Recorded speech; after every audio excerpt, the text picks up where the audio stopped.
जय श्री कृष्ण मित्रों। मुश्किल समय में धैर्य रखना हमारे जीवन का महत्वपूर्ण हिस्सा है।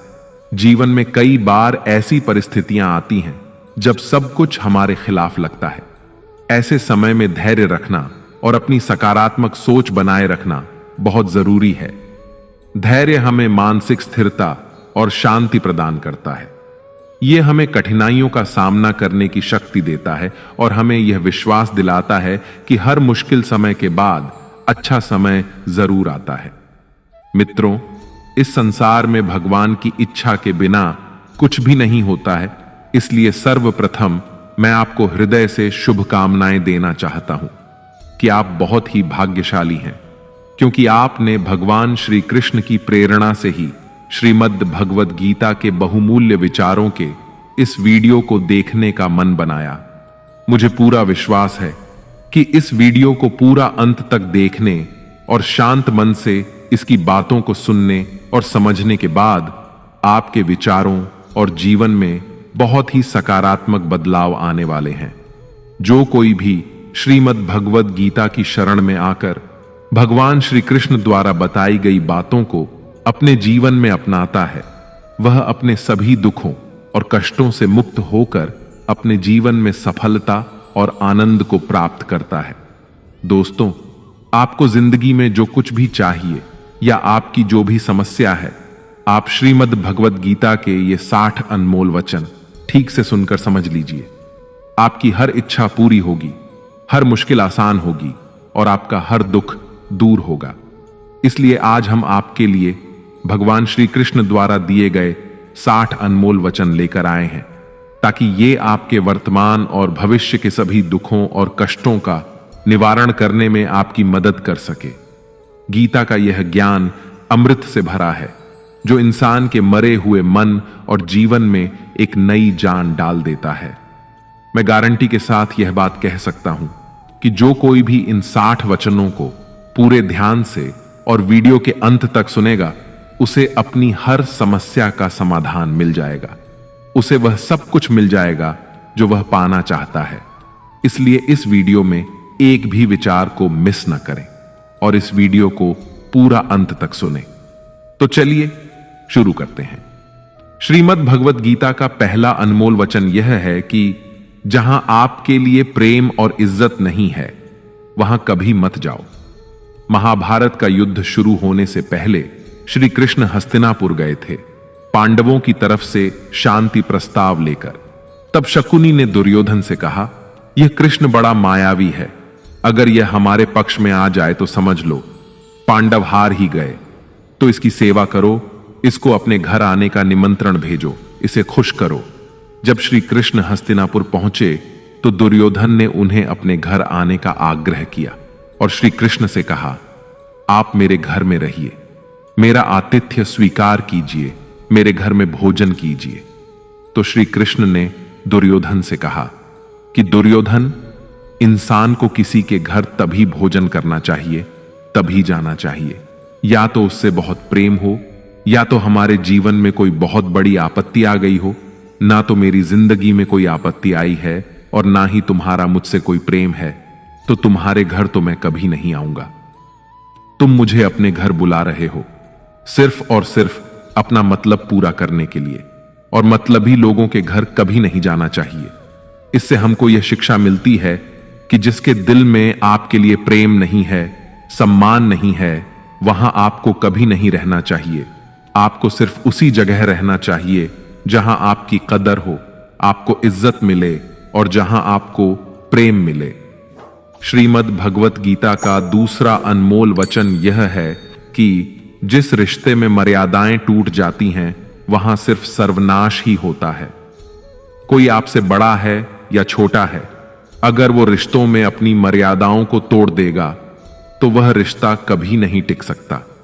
रिश्ता सिर्फ तभी चलता है जब दो लोग एक दूसरे का सम्मान करते हैं, कदर करते हैं और कभी अपनी लिमिट क्रॉस नहीं करते हैं।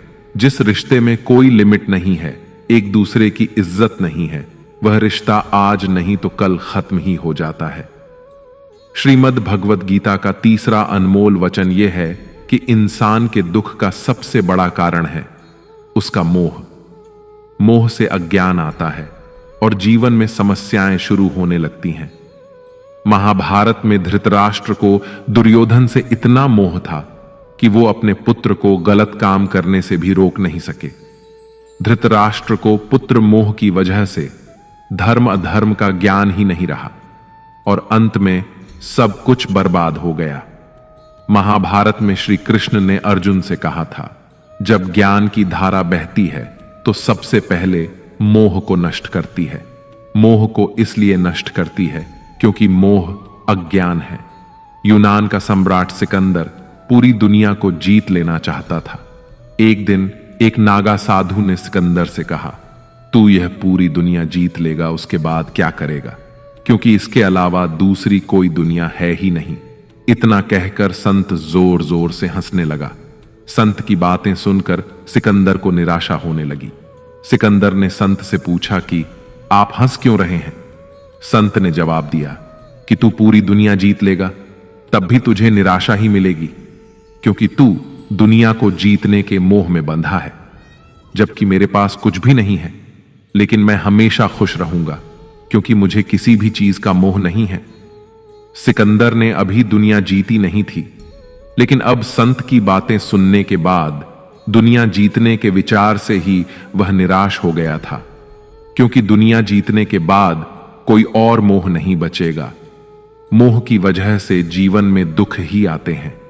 मोह घर परिवार से हो सकता है, सफलता का मोह हो सकता है, सुख सुविधा और मान सम्मान का मोह हो सकता है। जहां मोह रहेगा वहां दुख तो आएगा ही। मोह जब सफल होता है तो दुख मिलता है, और जब असफल होता है तब भी दुख ही मिलता है। श्री कृष्ण कहते हैं कि जब कोई मोह त्याग देता है तो उसे मेरी कृपा मिल जाती है। मोह रहित व्यक्ति परम आनंद प्राप्त करता है। इसीलिए मोह का त्याग करना चाहिए और जो हमारे पास है उसी में संतुष्ट रहना चाहिए। ज्यादा पाने का मोह रहेगा तो दुख मिलना तय है। श्रीमद् भगवत गीता का चौथा अनमोल वचन यह है कि जो दूसरों के साथ छल करता है उसका अंत बहुत बुरा होता है। दुर्योधन के मामा शकुनी और दुर्योधन ने पांडवों के साथ जीवन भर छल किया, पथ पथ पर उन्हें धोखा दिया, कभी ईमान से उनके साथ नहीं चले, और उसका परिणाम दुर्योधन को यह मिला कि उनके दल का हर एक बड़ा योद्धा छल के द्वारा ही मारा गया, क्योंकि दुर्योधन ने जैसा कर्म किया था उसको वैसा ही फल मिला। जीवन भर उसने छल किया तो अंत में उसकी खुद की मृत्यु भी एक छल से ही हुई थी। इसीलिए कोई अगर खुद को बहुत ज्यादा चालाक समझता है कि दूसरे को धोखा दे दिया, दूसरे को बेवकूफ बना दिया, तो एक दिन कोई आएगा उसकी जिंदगी में भी वो उसको ही धोखा देगा, क्योंकि कर्म सबके कारनामे याद रखता है। जो जैसा कर्म करता है उसको वैसा ही फल जरूर मिलता है। श्रीमद् भगवत गीता का 5वां अनमोल वचन यह है कि लोगों में अपना सहारा ढूंढना छोड़ दो। आपके मन की सबसे बड़ी कमजोरी यही होती है कि आप दूसरों में सहारा ढूंढते हैं, और यही चीज आपको कमजोर बनाती है। यही चीज आपका खुद पर विश्वास खत्म कर देती है। जो लोग सोचते हैं ना कि यह तो मेरा सहारा है तो मुश्किल वक्त में मुझे काम आएगा, वही लोग मुश्किल वक्त में सबसे ज्यादा दुखी और अकेले पड़ जाते हैं। आप सिर्फ ईश्वर को अपना सहारा बनाओ। देखना, जब भी कोई मुश्किल आएगी ना तो वो किसी ना किसी रूप में आकर आपकी मदद जरूर करेंगे। दुनिया को सहारा मत बनाओ। जो खुद अपने लिए सहारा ढूंढ रहे हैं वो आपका सहारा कैसे बनेंगे? तो अपना सहारा दुनिया को नहीं, ईश्वर को बनाना चाहिए। ईश्वर आपकी सुनता है या नहीं, यह आपकी श्रद्धा, विश्वास और आस्था पर निर्भर करता है। श्रीमद् भगवत गीता का 6ठा अनमोल वचन यह है कि अपने मन को शांत रखना सीखो, क्योंकि अशांत मन जीवन में सिवाय दुख के आपको और कुछ नहीं देने वाला, और एक शांत मन आपको जीवन में प्रेम और आनंद ही देगा। दुख और सुख सिर्फ शांत और अशांत मन के परिणाम है। अशांत मन दुख को ही जन्म देता है और शांत मन परम आनंद को जन्म देता है। मन में शंकाओं को कभी जन्म ना दो। ये शंकाएं मन में गलत फहमियों के पहाड़ बना देती हैं, जिससे जीवन का सुख चैन छिन जाता है। तभी श्री कृष्ण कहते हैं कि मनुष्य को अपने मन को वश में रखना चाहिए। जो कोई अपने मन को वश में कर लेता है उसका मन उसका मित्र बन जाता है, और जो कोई अपने मन को वश में नहीं रख पाता उसका मन उसका सबसे बड़ा शत्रु बन जाता है। श्रीमद् भगवद गीता का 7वां अनमोल वचन यह है कि जिंदगी में कभी भी खुद को किसी का जरूरतमंद या मोहताज मत बनाओ, क्योंकि जब तक आप किसी के जरूरतमंद नहीं होते तब तक आपको कोई दुख नहीं पहुंचा सकता, कोई आपका फायदा नहीं उठा सकता। जिस इंसान के आप जरूरतमंद हो जाओगे वह आपका लाभ उठाना शुरू कर देता है। जिस दिन आपने अपने जीवन को किसी का जरूरतमंद बना दिया उसी दिन से आपको उसकी गुलामी करनी पड़ती है। औरों की तो छोड़ो, जो लोग अपने नौकरों के काम वाली बाइयों के जरूरतमंद हो जाते हैं तो वे उनका सब कुछ सहना शुरू कर देते हैं, क्योंकि उन्हें पता होता है कि आपका काम उनके बिना चल ही नहीं पाएगा और आप खुद से उतना काम कर नहीं पाएंगे, और दूसरा कोई आपको मिल नहीं रहा तो वे आपको परेशान करना शुरू कर देते हैं। लेकिन जब उन्हें यह समझ आता है कि आप अपना काम खुद कर सकते हैं या आपको दूसरे 1000 ऑप्शन मिल सकते हैं तो वे चुपचाप अपना काम करेंगे। अब अगर आप कोई ऐसी नौकरी करते हैं जहां आपके बॉस के गलत होते हुए भी आप उसका टॉर्चर सहते रहते हैं तो उसको पता होता है कि आप उसके जरूरतमंद हैं और वह उसका पूरा फायदा लेता है। और तो और जिस घर परिवार में आप रहते हैं अगर वहां भी आप किसी के जरूरतमंद हैं तो वह आपको पूरा चूस लेता है, क्योंकि वहां आप 24 घंटे रहते हैं, कहीं और जा ही नहीं सकते। आपके सर पर चढ़ के नाचेगा वह इंसान और आपको पूरी तरह से अपने कंट्रोल में रखेगा। लोगों को बहुत मजा आता है अपने से कमजोर इंसान को अपने कंट्रोल में रखने में। आप चाहे हजारों के लिए अच्छा करो, चाहे हर वो काम करो जिससे उन्हें खुशी मिले, पर ऐसे लोग आपकी गर्दन को दबा के रखते हैं। आप में अगर कुछ प्रतिभा है तो आपके पंख ही काट दिए जाएंगे।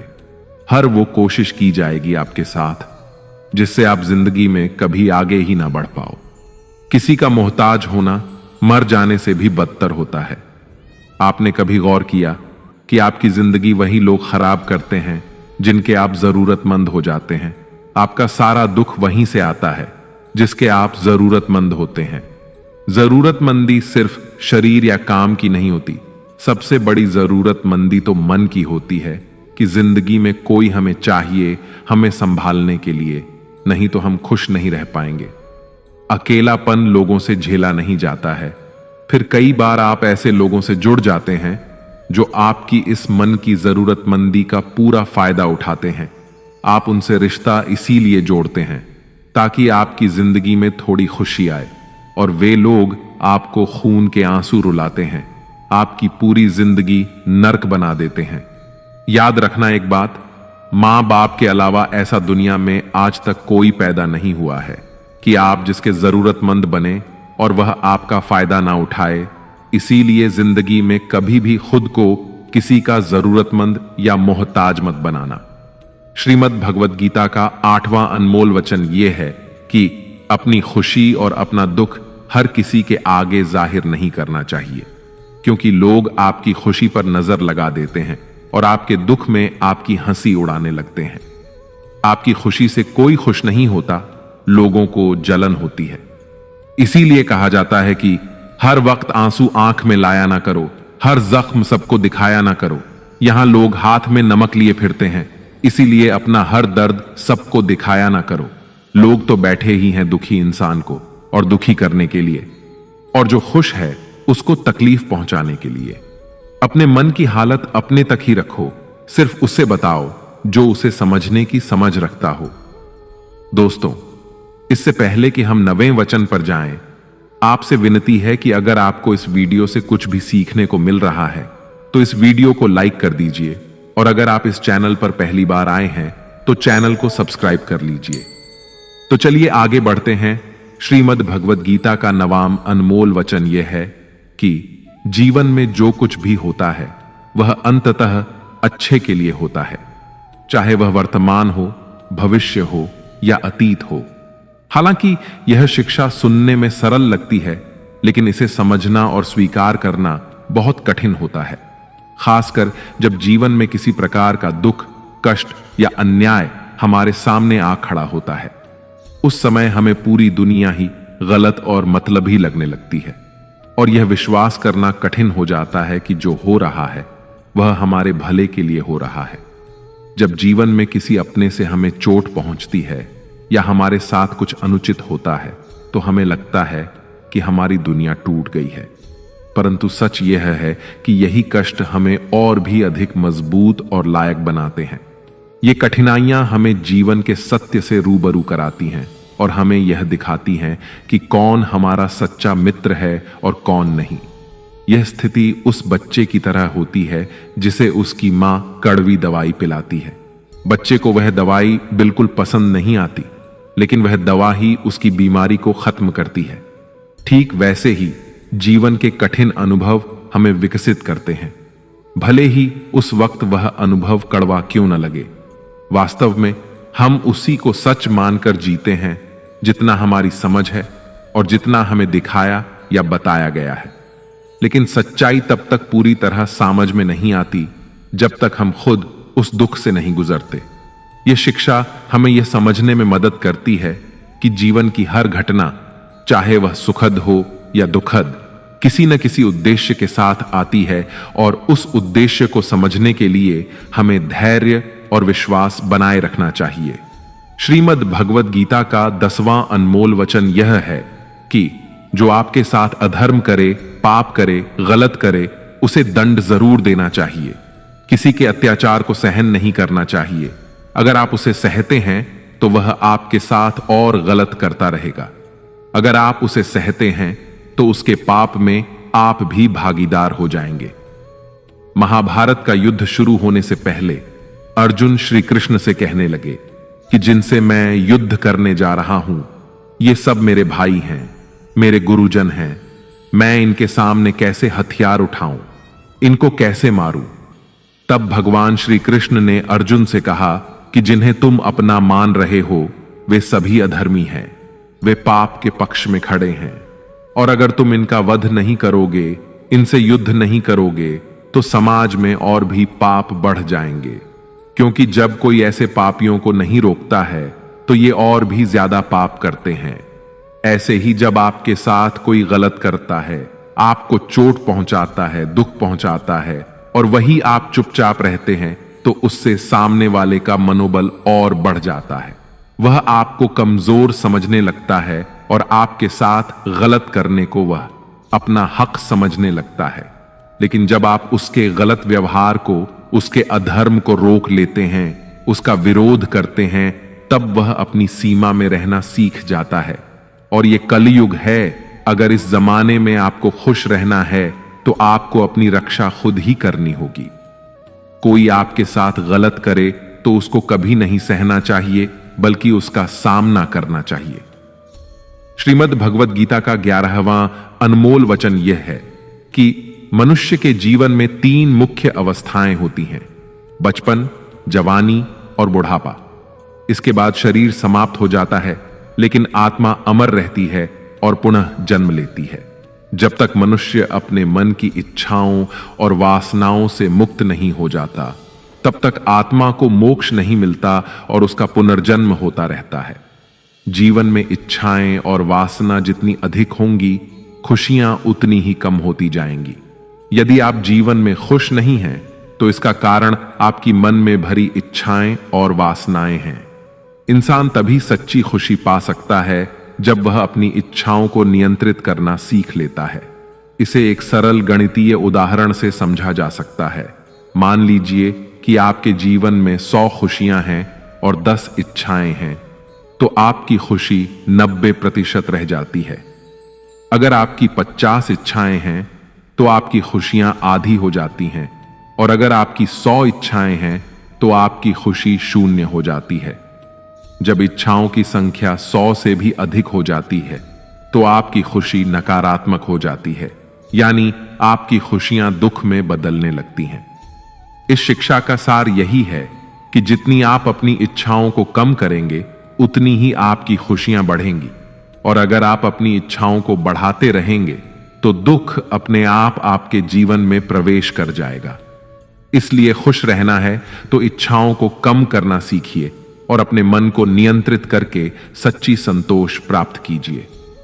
श्रीमद् भगवद गीता का 12वां अनमोल वचन यह है कि जिंदगी में धोखा अपने ही देते हैं, क्योंकि उनको आपकी कमजोरियों का पता होता है। बाहर वाला आपको धोखा नहीं दे सकता, क्योंकि उसको आपके बारे में पता ही नहीं है कि आपको चोट कहां पहुंचानी है। लेकिन जो आपका अपना है, आपका खास है, उसे बहुत गहराइयों से पता होता है कि आपकी कमजोरी क्या है। ऐसा क्या करें जिससे इसको दर्द पहुंचाया जा सके, जिससे इसको हम नीचा दिखा सकते हैं, इसको चोट पहुंचा सकते हैं। यह कलयुग है, इसमें बाहर वालों से नहीं, जो हमारे अपने हैं ना, उनसे ही सावधान रहना होता है। महाभारत का युद्ध 2 अलग अलग राज्यों में नहीं हुआ था, बल्कि एक ही परिवार के भाइयों में हुआ था। सभी आपस में एक ही वंश के लोग थे। कितनी बार दुर्योधन ने जहर देकर भीम को मारना चाहा। ना जाने कितनी बार दुर्योधन ने पांडवों को जान से मारने की कोशिश की। वह उनका कोई पराया नहीं था, बल्कि उनका भाई ही था। सारी लड़ाइयां घर के अंदर ही होती हैं, बाहर कौन लड़ेगा हमसे। घर में ही सारे झगड़े होते हैं। तो आपको चोट सिर्फ वही लोग पहुंचा सकते हैं जो आपके अपने हैं। आपको धोखा सिर्फ वही लोग दे सकते हैं जो आपके अपने हैं। श्रीमद् भगवद गीता का 13वां अनमोल वचन यह है कि सत्य और ईश्वर की शक्ति के साथ खड़े व्यक्ति को संसार की कोई भी ताकत परास्त नहीं कर सकती, चाहे पूरी दुनिया ही उसके खिलाफ क्यों ना हो। लेकिन अंत में विजय उसी की होती है। गीता में कुल 700 श्लोक और 18 अध्याय हैं, और इसका अंतिम श्लोक यह कहता है, जहां योगेश्वर कृष्ण और धनुर्धर अर्जुन हैं, वहीं विजय, समृद्धि, नीति और दृढ़ संकल्प है। धृतराष्ट्र बार बार संजय से पूछते थे कि युद्ध में कौन जीत रहा है और कौन हार रहा है, क्योंकि उनका विश्वास था कि उनके पक्ष में भीष्म पितामह, गुरु द्रोणाचार्य और कर्ण जैसे महाबली खड़े हैं। उन्हें लगता था कि ऐसी शक्ति के साथ उनकी हार संभव नहीं है। लेकिन संजय ने उन्हें बताया कि जहां ईश्वर यानी श्री कृष्ण खड़े होते हैं, वहां शक्ति का अर्थ नहीं होता। सत्य और धर्म की जीत निश्चित होती है, चाहे किसी के पास कितनी भी शक्ति क्यों ना हो। यदि ईश्वर और सत्य किसी के साथ खड़े हैं, तो उसे पराजित करना असंभव है।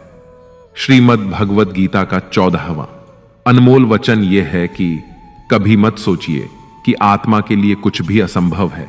ऐसा सोचना सबसे बड़ा अधर्म है। यह कहना कि तुम निर्बल हो, यह स्वयं के प्रति सबसे बड़ा पाप है। हम वो है जो हमारी सोच ने हमें बनाया है, इसलिए इस बात का ध्यान रखिए कि आप क्या सोचते हैं। भय और अधूरी इच्छाएं समस्त दुखों का मूल है। पुराने समय की बात है, एक राजा था।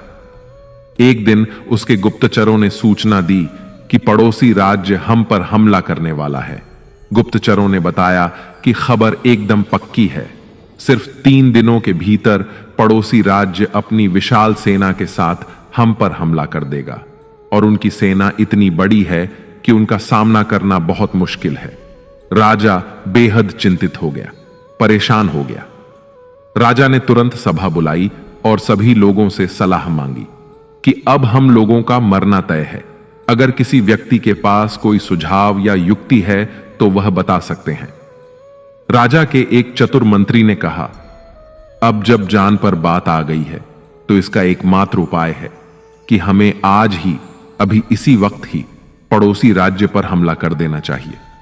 राजा बोला, मंत्री जी, हमारी सेना बहुत छोटी है, हम उनका मुकाबला कैसे कर पाएंगे? मंत्री बोला, पड़ोसी राज्य अभी युद्ध के लिए तैयार नहीं है। अभी उस राज्य पर हमला कर दे तो वो संभाल नहीं पाएंगे और हमारे जीतने की कुछ तो संभावना बनेगी। वैसे भी हम पर हमला होने वाला है और इतनी विशाल सेना है कि हम यूं ही मारे जाएंगे। जब 3 दिन बाद मरना ही है तो क्यों ना, कुछ ना करने से बेहतर है, हम यह कर सकते हैं। राजा को यह बात सही लगी। उसने तुरंत अपनी सेना को तैयार होने का आदेश दिया और उस राज्य के नागरिक भी सेना के साथ जुड़कर युद्ध में चले गए। पड़ोसी राज्य जो था वहां तक पहुंचने से पहले एक पुल पार करना होता था। जैसे ही वह सेना पुल पार करके उस राज्य में घुस गई तो राजा ने कहा, हम अपने पड़ोसी राज्य में घुस चुके हैं, ये जो पुल है इस पुल को जला दो। और पुल जलाने के बाद सेना को बोला, हमारे पास में अब और कोई विकल्प नहीं है सिवाय लड़ने के। अब हम या तो लड़कर जीत जाएं या फिर हम यहीं मारे जाएं। हमारे पास भागने का कोई रास्ता नहीं है।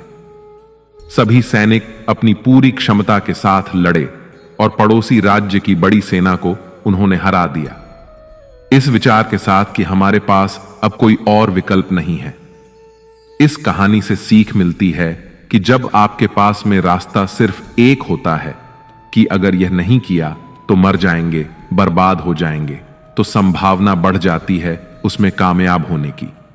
इसीलिए ऐसा कभी मत सोचिए कि आत्मा के लिए कुछ भी असंभव है। अगर हम जी जान लगाकर दृढ़ निश्चय के साथ किसी कार्य को करते हैं तो हमें सफलता अवश्य मिलती है। श्रीमद् भगवत गीता का 15वां अनमोल वचन यह है कि भगवान श्री कृष्ण अर्जुन से कहते हैं कि हर मनुष्य 3 गुणों रजोगुण, तमोगुण और सत्वगुण से बना है।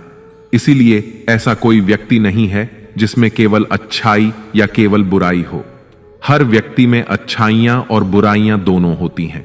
यदि आप चाहें तो आप सबसे अच्छे इंसान में भी बुराई ढूंढ सकते हैं और यदि चाहें तो सबसे बुरे इंसान में भी अच्छाई देख सकते हैं।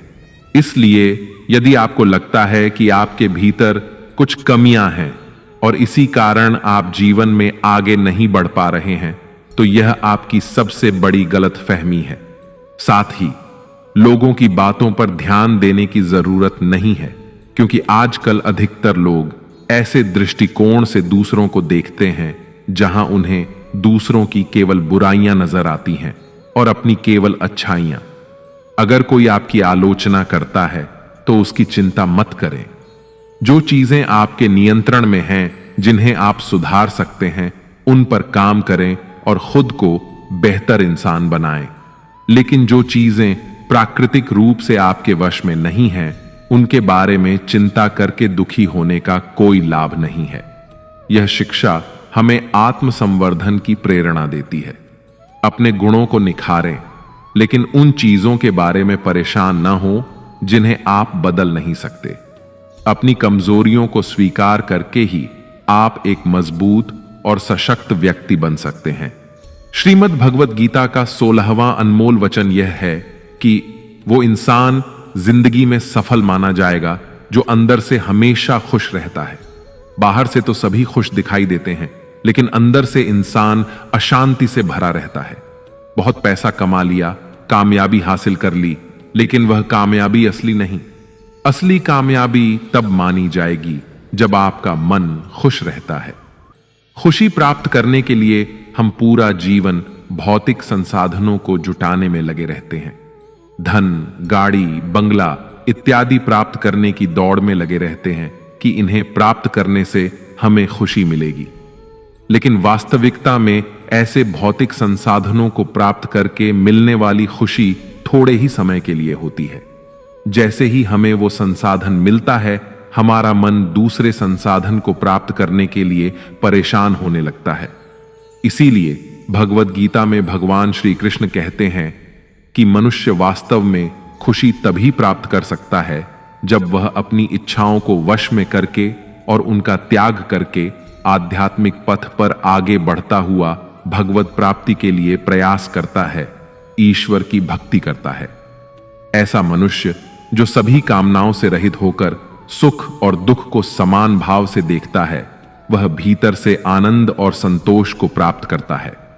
श्रीमद् भगवत गीता का 17वां अनमोल वचन यह है कि मनुष्य को हमेशा अपने कर्म पर ध्यान लगाना चाहिए, न कि इस बात पर कि लोग क्या कहेंगे या लोग क्या सोचेंगे। क्योंकि जब हम इस बात की परवाह करते हैं कि लोग क्या सोचेंगे, तब हम अपना कार्य ठीक से नहीं कर पाते। एक बार एक फल वाला बाजार में बैठकर फल बेच रहा था। उसने अपने पीछे एक बोर्ड लगाया हुआ था जिस पर उसने चौक से लिख रखा था कि यहां ताजे फल बेचे जाते हैं। एक ग्राहक ने उससे कहा, हमें मालूम है तुम यहां बैठे हो, वहां नहीं, इस लाइन में से, इस पंक्ति में से यहां मिटा दो। फल वाले ने शब्द मिटा दिया और अब बचा ताजे फल बेचे जाते हैं। एक दूसरा ग्राहक बोला, हम जानते हैं तुम ताजे फल बेचते हो, कोई सड़े हुए तो नहीं बेचते, इसलिए इस वाक्य से ताजे मिटा दो। फल वाले ने ताजे भी मिटा दिया और बोर्ड पर बचा कि फल बेचे जाते हैं। अब तीसरा ग्राहक आया और कहने लगा कि हमें दिख रहा है कि तुम फल ही बेच रहे हो, इसे लिखने की क्या जरूरत है, इसमें से फल को हटाओ। फल वाले ने वैसा ही किया और अब बचा था कि बेचे जाते हैं। तब एक और ग्राहक आया और उसने बोर्ड को पढ़कर फल वाले से कहा, पीछे क्या लिख रखा है, बेचे जाते हैं, हमें पता है तुम बेचने के लिए ही बैठे हो, कोई मुफ्त में थोड़ी ना बांट रहे हो, चलो मिटाओ इसे। बेचारे फल वाले ने जो बचे कुचे शब्द थे वह भी मिटा दिए और अब वह बोर्ड खाली हो गया। तब एक और व्यक्ति आया और फल वाले को बोला, पागल हो गए हो क्या, इस बोर्ड पर तुमने कुछ लिखा क्यों नहीं है? इसीलिए दोस्तों, दुनिया में हर एक इंसान की अपनी एक राय होती है और इंसान दूसरों को सलाह देने में माहिर होता है।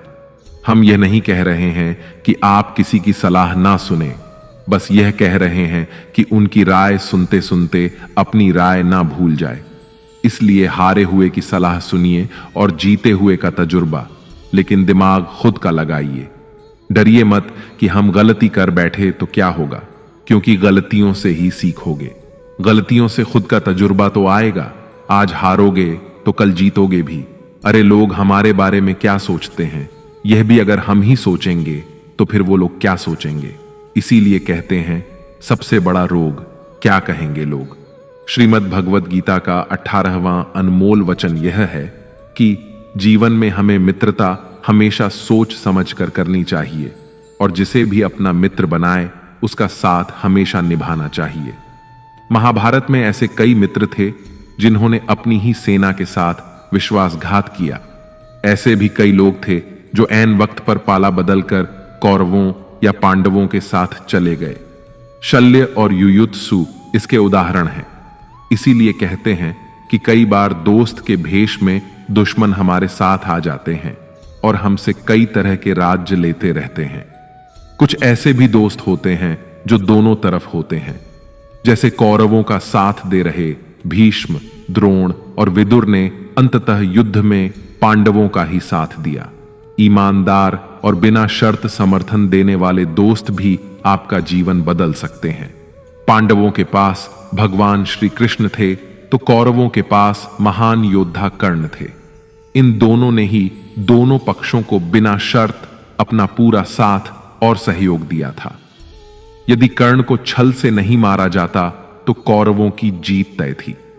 पांडवों ने हमेशा श्री कृष्ण की बातों को ध्यान से सुना और उस पर अमल भी किया, लेकिन दुर्योधन ने कर्ण को सिर्फ एक योद्धा समझकर उसका पांडवों की सेना के खिलाफ इस्तेमाल किया। यदि दुर्योधन कर्ण की बात मानकर कर्ण को घटोत्कच को मारने के लिए दबाव नहीं डालता तो इंद्र द्वारा दिया गया जो अमोघ अस्त्र कर्ण के पास था उससे अर्जुन मारा जाता और संभवतः परिणाम कुछ और हो सकता था। इसलिए मित्रता करने के साथ साथ मित्रता निभाने में भी ईमानदारी का परिचय देना चाहिए। श्रीमद् भगवद गीता का 19वां अनमोल वचन यह है कि कभी भी किसी भी चीज की अति नहीं करनी चाहिए। कोई भी चीज हद से ज्यादा नहीं करनी चाहिए। किसी से प्रेम भी हद से ज्यादा मत करना और किसी से नफरत भी हद से ज्यादा नहीं करना। हद से ज्यादा मीठा भी खराब हो जाता है तो हद से ज्यादा कड़वा भी खराब हो जाता है।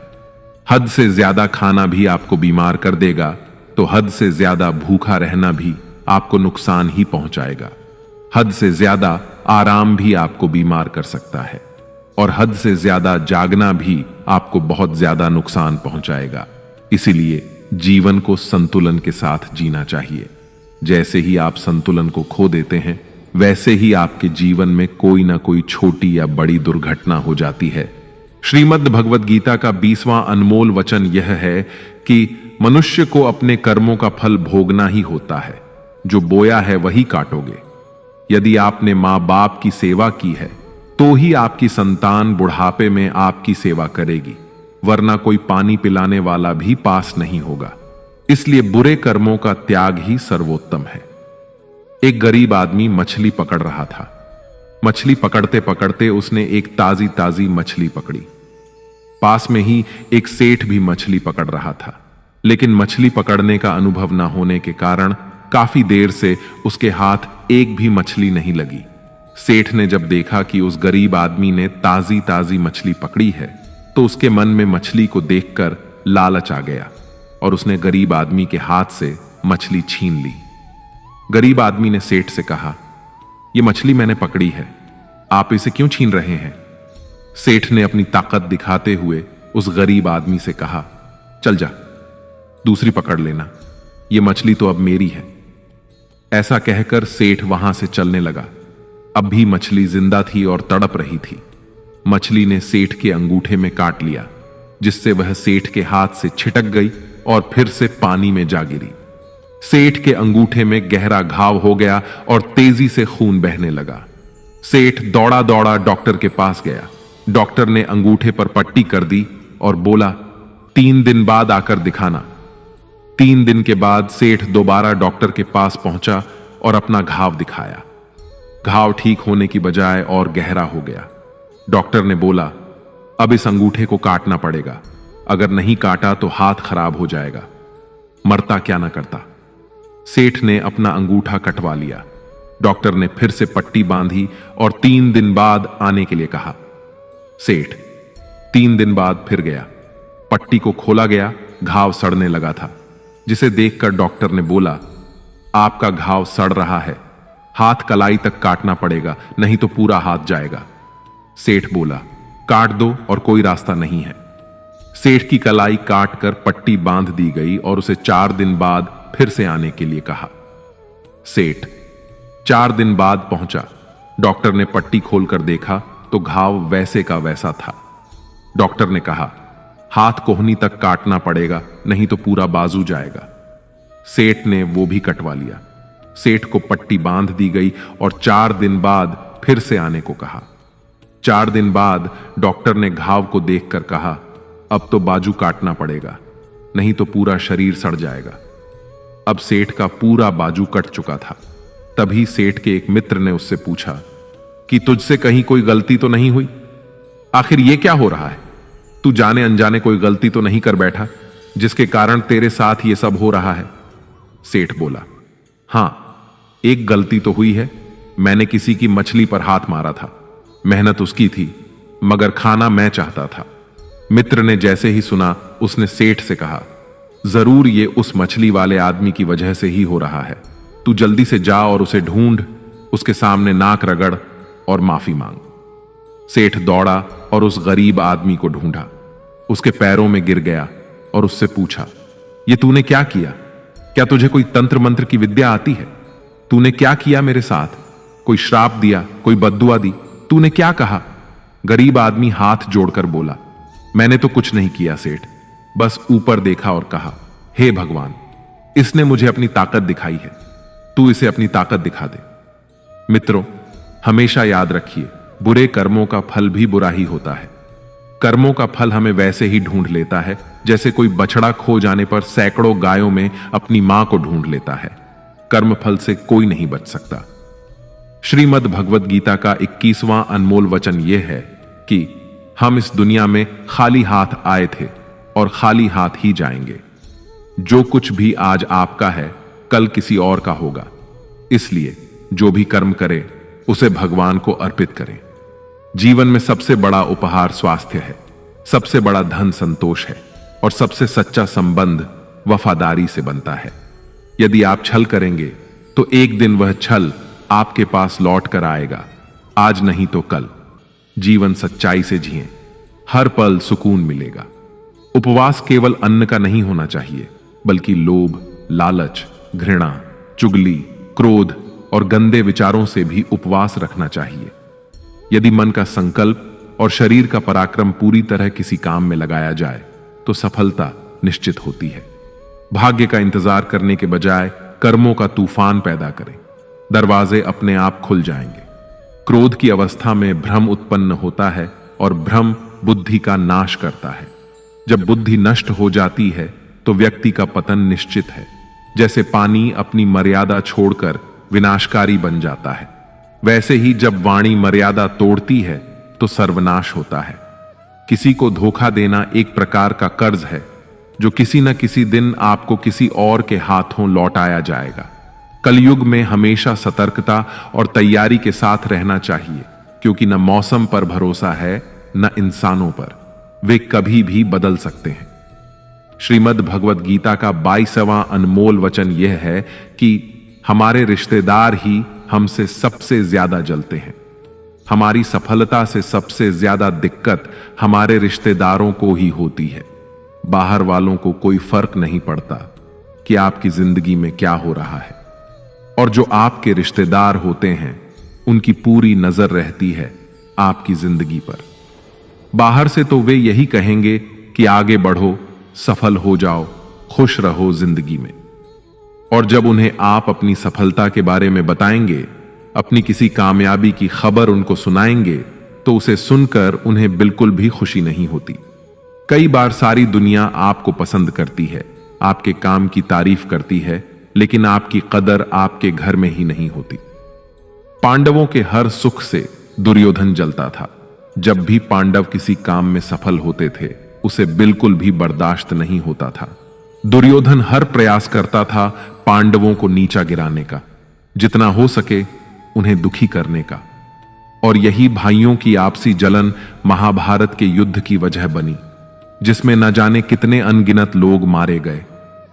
बाहर वालों को क्या फर्क पड़ता है कि आप कैसी जिंदगी जीते हैं, लेकिन ये जो रिश्तेदार होते हैं, ये जो करीबी लोग होते हैं, मजाल है जो इन्हें आपकी खुशी बर्दाश्त हो जाए। सबसे खतरनाक होते हैं ये लोग, क्योंकि ये बाहर से बहुत मीठा बोलते हैं, आपको अच्छे अच्छे शब्द कहते हैं, लेकिन आपकी पीठ पीछे ये आपसे जरा भी खुश नहीं होते। तो इसीलिए किसी को भी अपना समझने से पहले आप यह जरूर जांच परख लें कि वो सच में आपका अपना है या सिर्फ अपनेपन का दिखावा कर रहा है। श्रीमद् भगवद गीता का 23वां अनमोल वचन यह है कि जो व्यक्ति अपने कार्यों को समय पर पूरा नहीं करता और समय का महत्व नहीं समझता, उसकी पूरी जिंदगी व्यर्थ में ही समाप्त हो जाती है। समय ही जीवन की असली पूंजी है, और यदि आप इसे निरर्थक कार्यों में बर्बाद कर देते हैं तो जीवन में आपको कुछ भी सार्थक प्राप्त नहीं होगा। यदि आप जीवन में कुछ पाना चाहते हैं तो समय की कद्र करना अत्यंत आवश्यक है। समय का सही उपयोग आपको न केवल सफलता की ओर ले जाता है, बल्कि जीवन को भी सही दिशा में आगे बढ़ाता है। समय बीतने पर लौट कर नहीं आता, इसलिए हमें इसका सदुपयोग करते हुए अपने लक्ष्यों को पूरा करने के लिए निरंतर प्रयास करना चाहिए। श्रीमद् भगवद गीता का 24वां अनमोल वचन यह है कि डर धारण करने से भविष्य के दुख का निवारण नहीं होता है। डर से तो चिंताएं ही बढ़ती हैं, जो मन का सुख चैन सभी छीन लेती है। किसका डर है तुम्हें? कौन तुम्हें मार सकता है? तुम शरीर नहीं हो। शरीर तो तुम्हारा मात्र एक साधन है अपने कर्मों को सिद्ध करने का। तुम एक आत्मा हो जो कि अमर है। अर्जुन युद्ध में अपने बंधु बांधव से लड़ना नहीं चाहते थे, लेकिन श्री कृष्ण ने समझाया कि जब किसी विवाद का हल शांतिपूर्ण तरीके से नहीं होता तो फिर युद्ध ही एकमात्र विकल्प बच जाता है। कायर लोग युद्ध से पीछे हटते हैं। युद्ध भूमि पर पहुंचने के बाद भी अर्जुन युद्ध नहीं करना चाहता था। तब भगवान श्री कृष्ण ने उससे कहा कि ना कोई मरता है और ना कोई मारता है, सभी निमित्त मात्र हैं। आत्मा अजर और अमर है, इसीलिए मनुष्य को डरना नहीं चाहिए, अपितु अपने नियत कर्मों को निडरता के साथ संपन्न करना चाहिए। श्रीमद् भगवद गीता का 25वां अनमोल वचन यह है कि जिसे आप सबसे ज्यादा महत्व दोगे वो ही आपको कभी महत्व नहीं देंगे। आपने कभी गौर किया है कि आपका अपमान कौन लोग करते हैं? वो ही जिसे आप सबसे ज्यादा, हद से ज्यादा महत्व देते हैं। दूसरों की इज्जत करना अच्छी बात है, पर दूसरों की अगर बहुत ज्यादा इज्जत करेंगे तो उनकी नजर में आपकी इज्जत खत्म हो जाती है। इसलिए किसी को भी कभी भी अपना सब कुछ नहीं बनाना चाहिए कि तुम ही मेरे सब कुछ हो। जैसे ही आप किसी को अपना सब कुछ बना लेते हैं तो आप उसके लिए कुछ भी नहीं रह जाते। इसलिए लोगों को इज्जत उतना ही देना चाहिए जितना वे हजम कर सके। हद से ज्यादा इज्जत देना आपकी ही बेइज्जती करवा सकता है। श्रीमद् भगवत गीता का 26वां अनमोल वचन यह है कि जो मुश्किल वक्त में, जो दुख के समय में आपका साथ दे, सिर्फ वही आपका अपना है। बाकी तो अपनेपन का नाटक करने वाले बहुत से लोग होते हैं। बड़ी बड़ी बात करने वाले बहुत लोग होते हैं कि हम आपसे बहुत प्रेम करते हैं, कोई भी दुख हो, कोई भी तकलीफ हो, हमें याद कर लेना। लोग दुख उठाने की बात करते हैं, लोग आने जाने की बात करते हैं, हाथ मिलाना तो ठीक से नहीं जानते और दिल मिलाने की बात करते हैं। जब सच में आपकी जिंदगी में तकलीफ आएगी ना, तब आपको समझ में आ जाएगा कि आपका साथ देने के लिए कौन खड़ा है और कौन भाग गया। उस समय सारे लोग भाग जाते हैं, क्योंकि लोगों को पता होता है कि यह व्यक्ति हमारे पास आया तो हमसे मदद ही मांगेगा और वह हमें कुछ दे नहीं पाएगा। लोग आपसे सिर्फ तभी रिश्ता रखते हैं जब आप उन्हें कुछ दे सकते हैं और आपसे उन्हें कुछ फायदा हो सकता है। लेकिन जब लोगों को यह पता चल जाता है, यह समझ में आ जाता है कि उनको आपसे कोई फायदा नहीं होने वाला, बल्कि उनको तो आपकी मदद करनी पड़ेगी, तो वे आपको दूर से ही देखकर भाग जाते हैं। इसलिए जो आपके मुश्किल वक्त में आपके साथ खड़ा हो, सिर्फ वही आपका अपना होता है। बाकी इस दुनिया में सब पराये होते हैं, क्योंकि सिर्फ अपना अपना कह देने से कोई अपना नहीं हो जाता, बल्कि अपना तो वह होता है जो दुख के समय में आपका साथ दे। श्रीमद् भगवत गीता का 27वां अनमोल वचन यह है कि आप संसार से जितना प्रेम लगाओगे, जितना लगाव, जितना मोह लगाओगे, उतना ही जीवन में दुख और पीड़ा का अनुभव करोगे। आपके सारे दुखों का कारण किसी को अपना मानना है। आप कभी गौर करना, आपकी जिंदगी के सारे दुख, सारी तकलीफें, सारी चिंताएं वहीं से आते हैं जहां आपका अपनापन होता है कि यह मेरा है, यह मेरा अपना है। यहीं से आपकी जिंदगी में दुख का आना शुरू हो जाता है। जिंदगी में जब हम किसी चीज को, किसी इंसान को, किसी रिश्ते को, किसी काम को अपना मान लेते हैं, मेरा मान लेते हैं, वहीं से सारे दुखों की शुरुआत होती है, वहीं से हर तकलीफ की शुरुआत होती है। इसीलिए भगवान श्री कृष्ण कहते हैं कि अगर दुखों और निराशाओं से मुक्ति चाहते हो तो इस संसार के मोह में मत उलझो, मेरी भक्ति करो और मुझसे ही प्रेम करो। मैं तुम्हें इस संसार के सभी दुखों से मुक्त करके मोक्ष प्रदान करूंगा।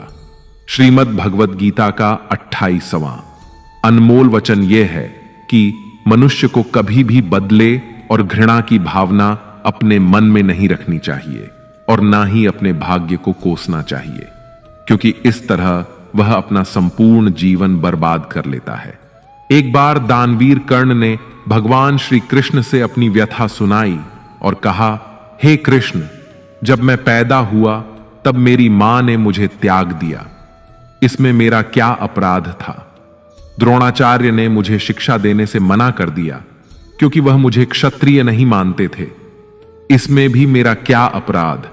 और द्रौपदी के स्वयंवर में मुझे अपमानित किया गया क्योंकि मैं राज परिवार का हिस्सा नहीं हूं, भला इन सब में मेरा क्या अपराध था? जवाब में श्री कृष्ण ने कहा, हे कर्ण, जरा ध्यान से सुनो। जब मेरा जन्म हुआ तब मैं कारागार में था और मेरे पैदा होते ही मेरी मृत्यु मेरी प्रतीक्षा कर रही थी। जिस रात मेरा जन्म हुआ था उस रात मुझे मेरे माता पिता से अलग होना पड़ा। मेरा बचपन गरीबी और अभावों में बीता और मुझे हर वह काम करना पड़ा जो एक गरीब परिवार में करना होता है। गायों का गोबर मैं अपने हाथों से उठाता था। जब मैं चल भी नहीं सकता था तब मुझ पर प्राण घातक हमले किए गए। मुझे मारने की बार बार कोशिशें की गई। मेरे पास बचपन में ना तो शिक्षा थी, ना ही महल, ना कोई गुरुकुल था, ना ही कोई विशाल सेना थी। लेकिन तब भी मेरे मामा मुझे उनका सबसे बड़ा शत्रु मानते थे। मेरा भी जीवन कई चुनौतियों से गुजरा है। यह बात इतनी महत्वपूर्ण नहीं है कि जीवन में कितनी बार अपमानित होना पड़ रहा है, पर यह महत्वपूर्ण है कि आप उस अपमान का जवाब कैसे दे रहे हैं। आपके पास ज्ञान है जिसका आप उपयोग कर रहे हैं या नहीं, और इन सब चुनौतियों को पार करके कैसे आप आगे जाते हैं, यह बात सबसे अधिक महत्वपूर्ण है। महाभारत में जिस तरह से कर्ण की जिंदगी में उतार चढ़ाव आए, उससे यही सीख मिलती है कि इस क्रूर दुनिया में अपना अस्तित्व बनाए रखना कितना मुश्किल होता है। इसीलिए समय के हिसाब से बदलना जरूरी होता है, लेकिन वह बदलाव ही उचित है जिसमें सभी का हित हो। कर्ण ने खुद को बदलकर अपने जीवन का लक्ष्य तो हासिल कर लिया, लेकिन वे फिर भी महान नहीं बन सके, क्योंकि उन्होंने अपनी शिक्षा का उपयोग समाज से बदला लेने की भावना से किया। बदले की भावना से किया गया कोई भी कार्य आपके समाज का हित नहीं कर सकता। समाज ने एक महान योद्धा कर्ण को तिरस्कृत किया था, जो समाज को बहुत कुछ दे सकता था, लेकिन समाज ने उसकी कदर नहीं की, क्योंकि उसमें समाज को मिटाने की भावना थी। कर्ण के लिए शिक्षा का उद्देश्य समाज की सेवा करना नहीं था, अपितु वो अपने सामर्थ्य को आधार बनाकर समाज से अपने अपमान का बदला लेना चाहता था। समाज और कर्ण दोनों को ही अपने अपने द्वारा किए गए अपराध के लिए दंड मिला है, और आज भी मिल रहा है। कर्ण यदि यह समझता कि समाज व्यक्तियों का एक भाग मात्र है जिसे हम लोगों ने ही बनाया है, तो संभवतः वह समाज को बदलने का प्रयास करता, न कि समाज के प्रति घृणा करता।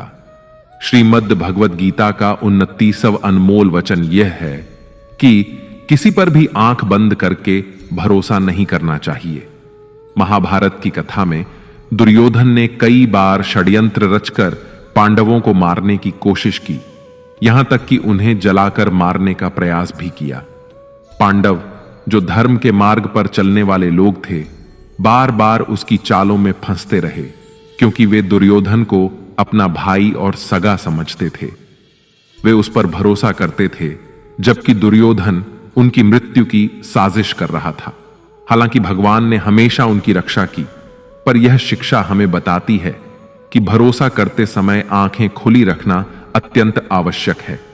केवल रिश्तों या दिखावे के आधार पर किसी पर भी पूरी तरह भरोसा करना कभी कभी खतरनाक साबित हो सकता है।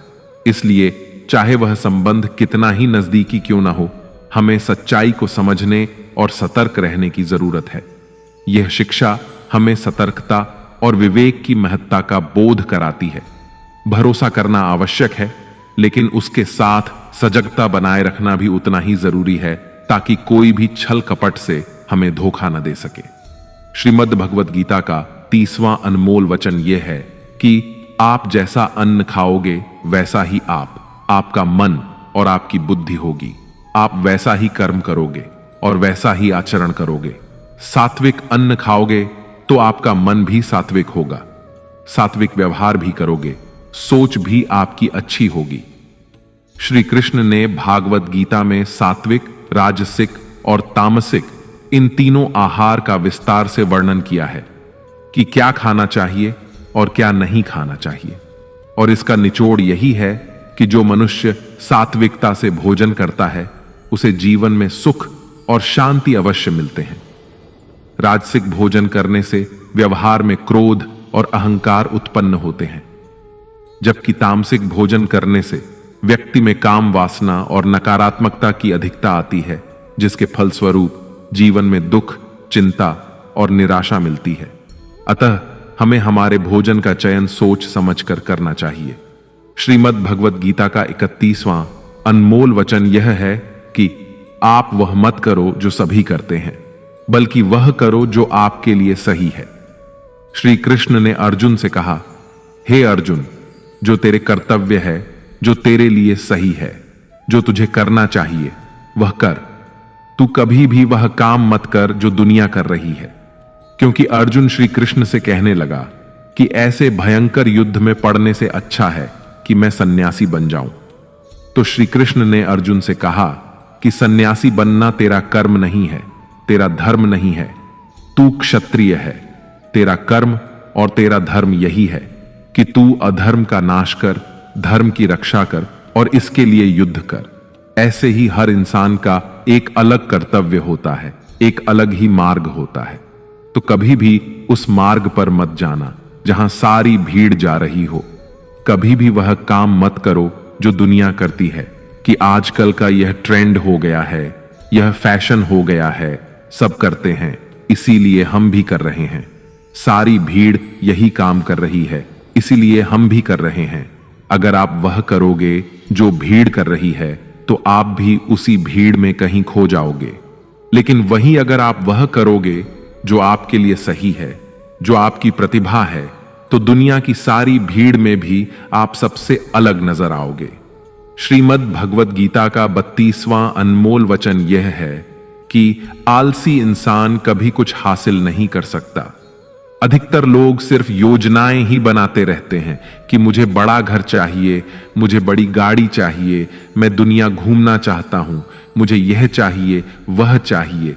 यह हर कोई सोच लेता है, लेकिन उस पर मेहनत करना, अपना कर्म करना वो नहीं करते। क्योंकि चाहना तो बहुत आसान है, लेकिन उसके लिए कर्म करते रहना वह बहुत मुश्किल है। हर कोई चाहता है कि मेरा शरीर फिट हो, लेकिन उसके लिए एक्सरसाइज करना जरूरी है, जो आपको ही करना होगा। जो इंसान आलसी बनकर बैठा रहता है उसे ना ही अच्छा शरीर मिलता है और ना ही अच्छा जीवन मिलता है। तो अगर जिंदगी में कुछ पाना चाहते हो तो आलस्य को अपनी जिंदगी से दूर कर दीजिए। आलस्य के चलते आपको कुछ मिलने वाला तो नहीं है, बल्कि जो आपके पास है वह भी गवा दोगे। श्रीमद् भगवत गीता का 33वां अनमोल वचन यह है कि बुरा इंसान कभी अपनी बुराई नहीं छोड़ेगा, चाहे आप उसके साथ कितना भी अच्छा चलो, वह आपको तकलीफें अवश्य ही देगा। इसलिए जो जैसा है आप उसके साथ वैसा ही व्यवहार करें। बुरे इंसान के साथ आप कितना भी अच्छा बन जाओ, वह कभी अच्छा नहीं बनने वाला। दुर्योधन जंगल में पांडवों को मारने के लिए गया था, लेकिन वहां पर लोगों ने दुर्योधन को पकड़ लिया। उसका मित्र कर्ण भी उसे छोड़कर भाग गया।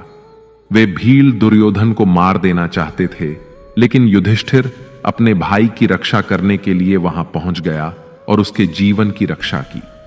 लेकिन उसके बाद क्या हुआ? वह हमेशा पांडवों का नुकसान ही करता रहा। इसलिए अगर कोई इंसान बुरा है, उसके साथ आप ज्यादा अच्छा बनने की कोशिश ना करो। जो जैसा है उसके साथ वैसा ही व्यवहार करो। श्रीमद् भगवत गीता का 34वां अनमोल वचन यह है कि करीबी और गरीबी के अनुभव जीवन में ऐसे सबक सिखाते हैं जो इंसान को अंदर से बदलने पर मजबूर कर देते हैं।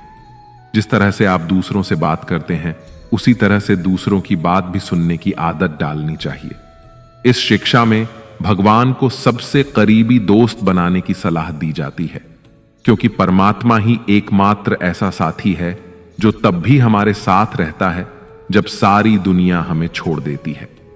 इसीलिए आपको ऐसे लोगों से दोस्ती करनी चाहिए जो आपको बेहतर बनने के लिए प्रेरित करें, जो आपकी परवाह करें और आपको घर जैसा महसूस कराए। सच्चे दोस्त वे होते हैं जो आपकी सहायता करते हैं और आपको समझते हैं। मृत्यु के समय आपकी कोई भी नहीं सुनेगा, केवल आपके कर्म ही यह निर्धारित करेंगे कि आपको किस दिशा में ले जाया जाएगा। इस शिक्षा का एक और महत्वपूर्ण पहलू यह है कि जीवन की चुनौतियों से भागना नहीं चाहिए और न ही भाग्य या ईश्वर की इच्छा का बहाना बनाना चाहिए। धैर्य बनाए रखें, क्योंकि सही समय आने तक आपको खुद को स्थिर और मजबूत रखना होगा। इंसान का सबसे अच्छा मित्र उसका आत्मा और मन होता है, जो अच्छी बातों पर उसे शाबाशी देता है और बुरी बातों पर उसे सही रास्ते पर ले आता है। इसीलिए अपने कर्मों पर ध्यान दें और अपने आत्मा और मन को सबसे अच्छा साथी माने, क्योंकि वे ही आपको जीवन में सही दिशा दिखाएंगे। श्रीमद् भगवत गीता का 35वां अनमोल वचन यह है कि कई बार लोग कहते हैं, मेरा तो समय ही खराब चल रहा है, मुझे नहीं समझ आता कि मैं क्या करूं, कैसे अपने बुरे समय को अच्छे समय में बदलूं। सच तो यह है कि आपको एक चीज जो बुरे समय में जरूर करनी चाहिए और बहुत से लोग यह चीज करना छोड़ देते हैं। चलिए इसे समझते हैं एक कहानी के माध्यम से। एक बार एक बहुत ही गरीब किसान था। वो गरीब था, मेहनती था, मगर खुश था। वह सुबह उठकर केवल 10 मिनट मंदिर में जाकर भगवान के आगे हाथ जोड़कर प्रार्थना करता था। उस किसान की पत्नी भी हर रोज किसान के साथ मंदिर जाती। प्रार्थना करके वह सारा दिन अपने खेतों में काम करता। उसका जीवन बहुत ही अच्छा चल रहा था। अपनी मेहनत की कमाई से वह कुछ ज्यादा तो नहीं कमा पाता था, लेकिन फिर भी जितना कमाता था उसमें भी कुछ पैसे लोगों की भलाई में लगा देता था। एक बार उनके गांव में एक बीमारी फैल गई। किसान का इकलौता लड़का बहुत बीमार हो गया। किसान के गांव में इस बीमारी के इलाज के लिए कोई अच्छा डॉक्टर नहीं था। पास के शहर में उस लड़के को ले जाया गया। शहर के इस अस्पताल का इलाज बहुत ही महंगा था। उस बेचारे किसान के लिए अस्पताल के डॉक्टर की फीस, दवाइयों का खर्चा आदि दे पाना बहुत ही मुश्किल था। किसान दिन प्रतिदिन हिम्मत हारता जा रहा था।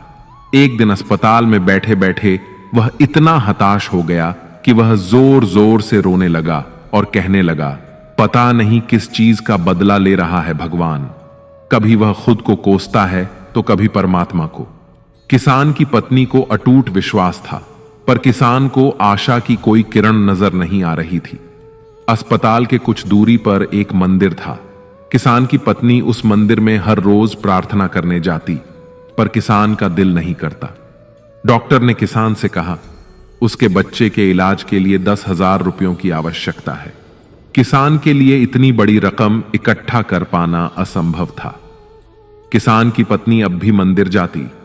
वह भगवान के आगे हाथ जोड़कर प्रार्थना करती कि उसका पुत्र ठीक हो जाए। एक दिन मंदिर में एक सेठ आया।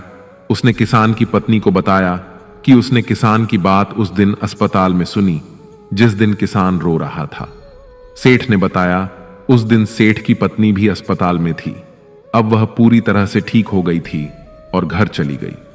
सेठ को बातों ही बातों में पता चल गया कि किसान को 10,000 रुपयों की आवश्यकता है।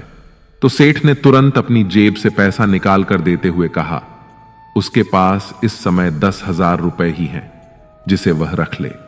साथ में सेठ जी ने कागज पर अपना पता लिखते हुए कहा, अगर उनको और पैसों की आवश्यकता हो तो वे बेझिझक मांग ले। किसान की पत्नी ने उत्तर दिया, इस कागज की कोई आवश्यकता नहीं है। वो जानती है कि ये पैसे उसको किसने भी की प्राप्ति नहीं हो जाती, यानी जब तक कर्म करने वाला अपने कर्म के परिणामों को पूर्ण रूप से भोग ना ले, किसी को समय से पहले और भाग्य से अधिक नहीं मिल पाता। श्रीमद् भगवद गीता का 36वां अनमोल वचन यह है कि अध्यात्म से जुड़े। एक आध्यात्मिक ज्ञान ही जीवन को सुकून की तरफ ले जा सकता है। आध्यात्मिक ज्ञान आपको मानसिक और आत्मिक रूप से मजबूत बनाएगा। इसलिए ईश्वर पर विश्वास करें और ईश्वर द्वारा प्रदान की गई शिक्षाओं का पालन करें।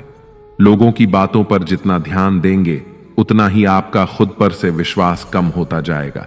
इसलिए खुद पर विश्वास कर खुद के दम पर आगे बढ़ो और स्वयं ही अपना मार्ग तय करो। जीवन में किसी भी पल कुछ भी हो सकता है। जीवन सीमित है, समय व्यर्थ मत करो। बुरे अतीत को याद करके दुखी होने से अच्छा है कि उससे सीख लो और अपने वर्तमान को सुधार कर एक बेहतर भविष्य का निर्माण करो। कर्म करो और ईश्वर पर भरोसा रखो। क्या होगा क्या नहीं, यह ईश्वर पर छोड़ दें।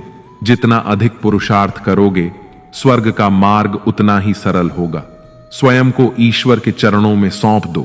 नित्य अच्छे कर्म करो और लोगों की भलाई करो और उन्हें सही राह दिखाओ। एक ज्ञानवान व्यक्ति कभी भी कामुक सुख में आनंद नहीं लेता।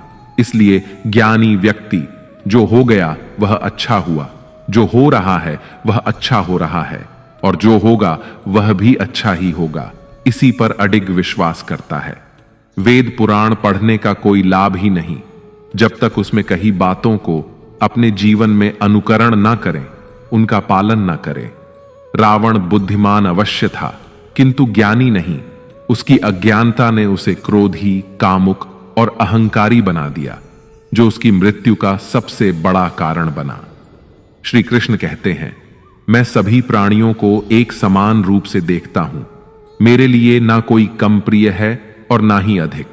वह ज्ञान व्यर्थ है जो सिर्फ तुम तक ही सीमित है। उस ज्ञान का कोई लाभ नहीं जिससे समाज एवं जगत का कल्याण ना किया जा सके। तुम क्यों व्यर्थ में चिंता करते हो? तुम क्यों भयभीत होते हो? कौन तुम्हें मार सकता है? आत्मा ना कभी जन्म लेता है और ना ही इसे कोई मार सकता है। यही जीवन का अंतिम सत्य है। मनुष्य का कर्म ही मनुष्य को ईश्वर के नजदीक लाता है या ईश्वर से दूर कर देता है। इसलिए हमेशा अच्छे कर्म ही करें।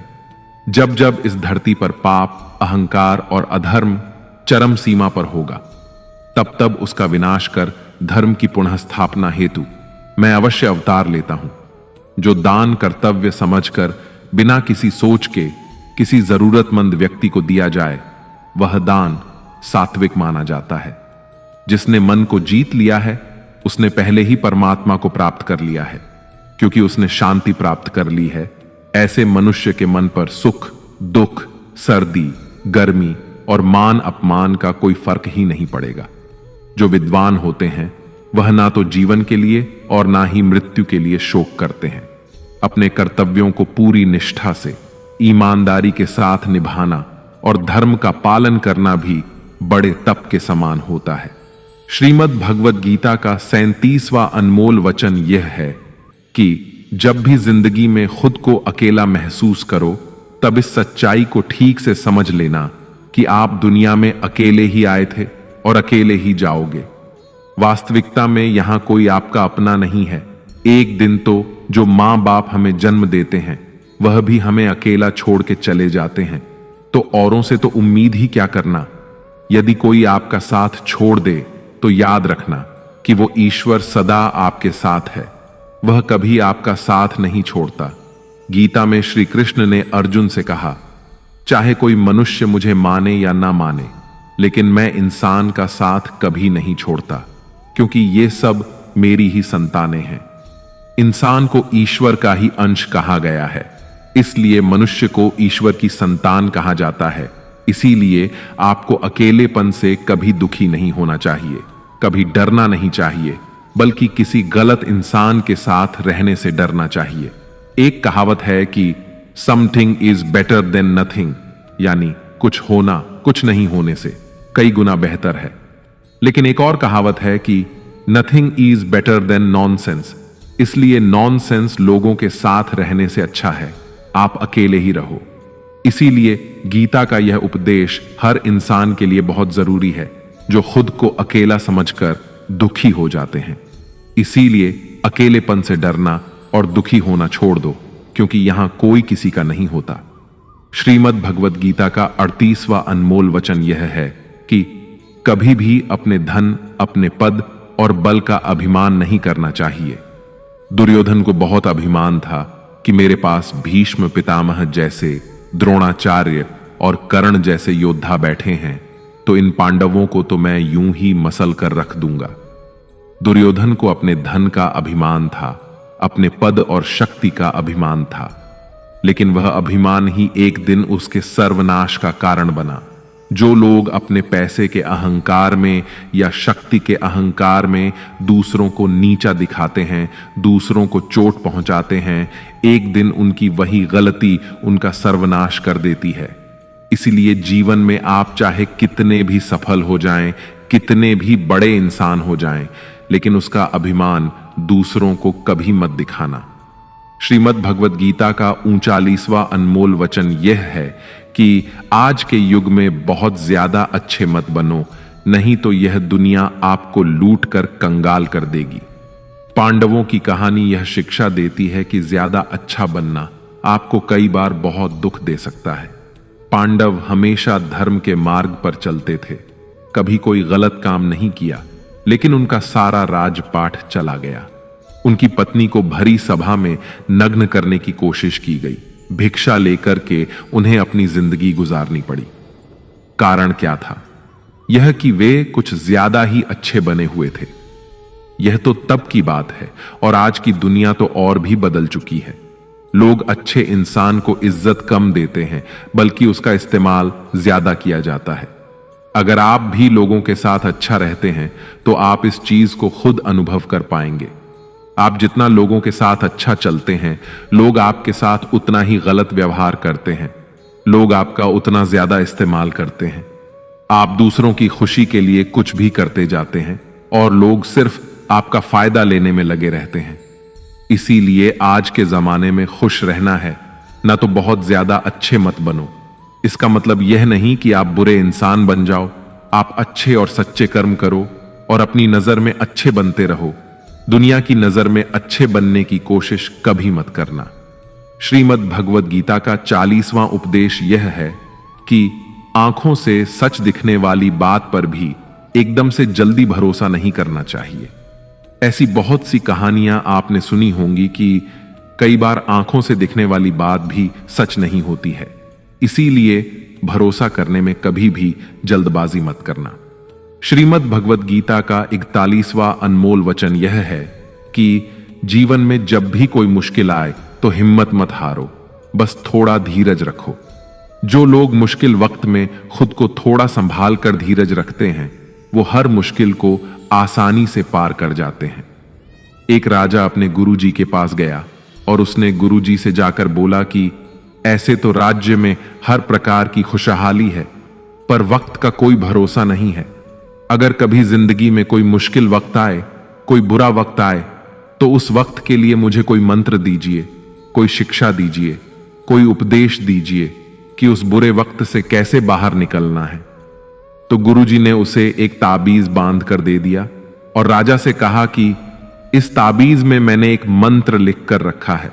जब तुम्हारी जिंदगी में बहुत बुरा वक्त आए और तुम्हें लगे कि इससे बुरा तो अब कुछ हो ही नहीं सकता, उस समय पर यह ताबीज खोलकर तुम इस मंत्र को पढ़ लेना। तुम्हारे अंदर बहुत शक्ति आ जाएगी। और एक दिन ऐसा हुआ भी कि उस राजा के राज्य पे किसी दूसरे राजा ने आक्रमण कर दिया और इस राजा की ऐसी स्थिति हुई कि उसे अपना राज्य छोड़कर अपने कुछ लोगों के साथ भागना पड़ा।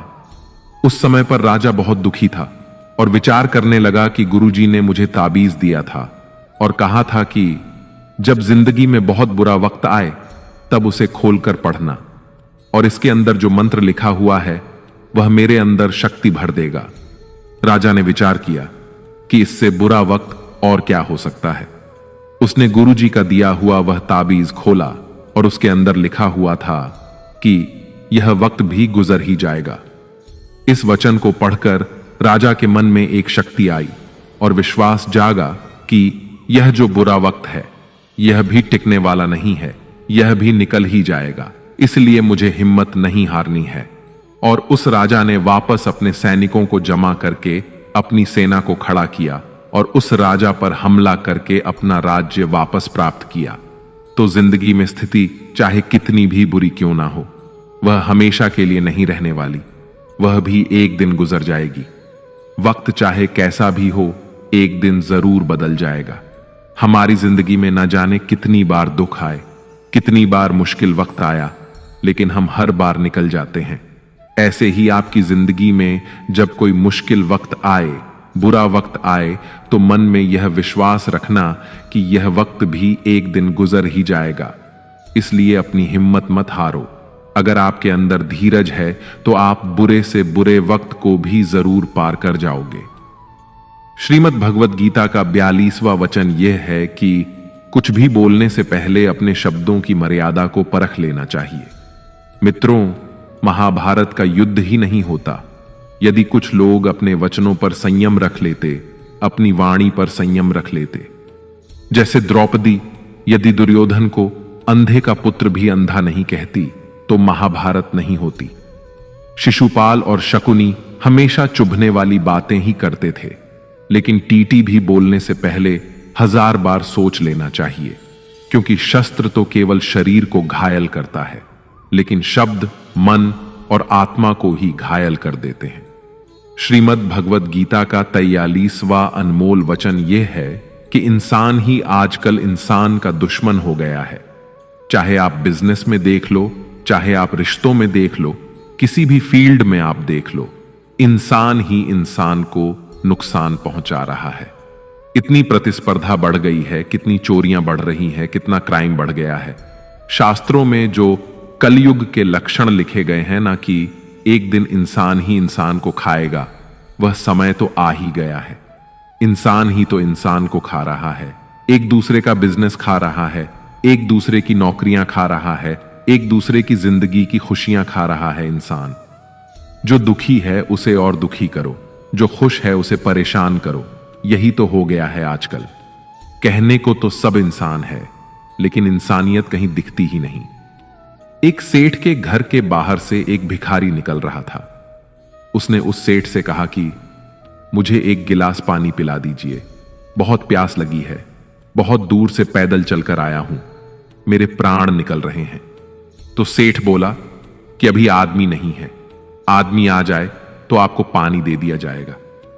थोड़ी देर बाद उस भिखारी ने सेठ से कहा, आप कृपया करके मुझे एक गिलास पानी पिला दीजिए, मैं चला जाऊंगा, मेरे प्राण निकल रहे हैं और आसपास में किसी का घर भी नहीं दिख रहा। तो उस सेठ ने कहा, मैंने कहा ना कि आदमी आने वाला है, वह आ जाए तो आपको पानी मिल जाएगा। फिर वह भिखारी उस सेठ से कहने लगा कि तुम खुद ही आदमी क्यों नहीं बन जाते, थोड़ी देर के लिए तुम ही आदमी बन जाओ। आजकल यही हो गया है, यहां कोई आदमी बनने को तैयार ही नहीं है, बस लोग एक दूसरे को नोचने में लगे हैं, एक दूसरे का फायदा उठाने में लगे हैं। इसीलिए ही कलयुग को मतलबी युग कहा जाता है कि लोग सिर्फ और सिर्फ एक दूसरे से अपने मतलब से ही जुड़े हुए हैं। श्रीमद् भगवत गीता का 44वां अनमोल वचन यह है कि जो इंसान आपको बार बार चोट पहुंचाए उसे कभी माफ नहीं करना चाहिए। युधिष्ठिर ने दुर्योधन को बार बार माफ किया और उसका परिणाम यह हुआ कि उन्हें अपनी जिंदगी में बहुत बड़े दुखों का सामना करना पड़ा। कोई इंसान अगर एक बार गलती करे तो माफ करना फिर भी ठीक है, लेकिन कोई अगर बार बार गलती करे तो उसे माफ करना आपको बहुत ज्यादा नुकसान पहुंचाएगा, क्योंकि वो गलती नहीं हो रही है, वो उसकी आदत है, वो ऐसा ही है। वह हमेशा आपके साथ ऐसा करेगा, तो बहुत ज्यादा दयालु मत बनो। किसी को माफ करने में और बेवकूफ बनने में बहुत बड़ा अंतर होता है। किसी को अगर एक बार आप माफ भी कर रहे हो तो उस इंसान से आप जरूर सावधान रहना। कहते हैं, आजमाए हुए को फिर आजमाना मिट्टी मुंह में डालने के बराबर होता है। जिससे धोखा खाया है, जिससे आपको तकलीफ मिली है, उस पर भरोसा गलती से भी मत करना। तो माफ उतना ही करो जितने में आप बेवकूफ ना लगे। श्रीमद् भगवत गीता का 45वां अनमोल वचन यह है कि जन्म और मृत्यु की चिंता किए बगैर अपना कर्म करो। श्री कृष्ण अर्जुन से कहते हैं कि हे अर्जुन, मृत्यु जीवन का अटल सत्य है, जिसे टाला नहीं जा सकता और ना ही झूठा साबित नहीं किया जा सकता है। यह शरीर तो किराए के घर की तरह होता है, जहां हम कुछ समय के मेहमान हैं। शरीर नश्वर है, किंतु आत्मा अमर है। जो होना है उसे कोई टाल नहीं सकता, और जो होना ही नहीं है उसके बारे में शोक व चिंता करना स्वयं की परेशानियां बढ़ाने के ही समान है। जो भी जन्म लेता है उसकी मृत्यु निश्चित है, और मरने वाले का पुनः जन्म निश्चित है। इसलिए जो अटल है उसके विषय में तुमको शोक नहीं करना चाहिए।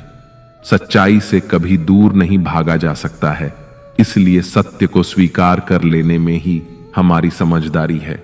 झूठ को जानबूझकर सत्य मानकर जीना ही बहुत बड़ी गलतफहमी कहलाती है।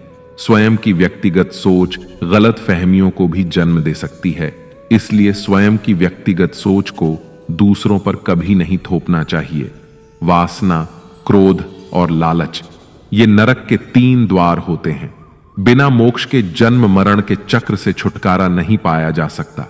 जिस प्रकार अग्नि सोने को परखती है, उसी प्रकार संकट वीर पुरुषों को परखता है।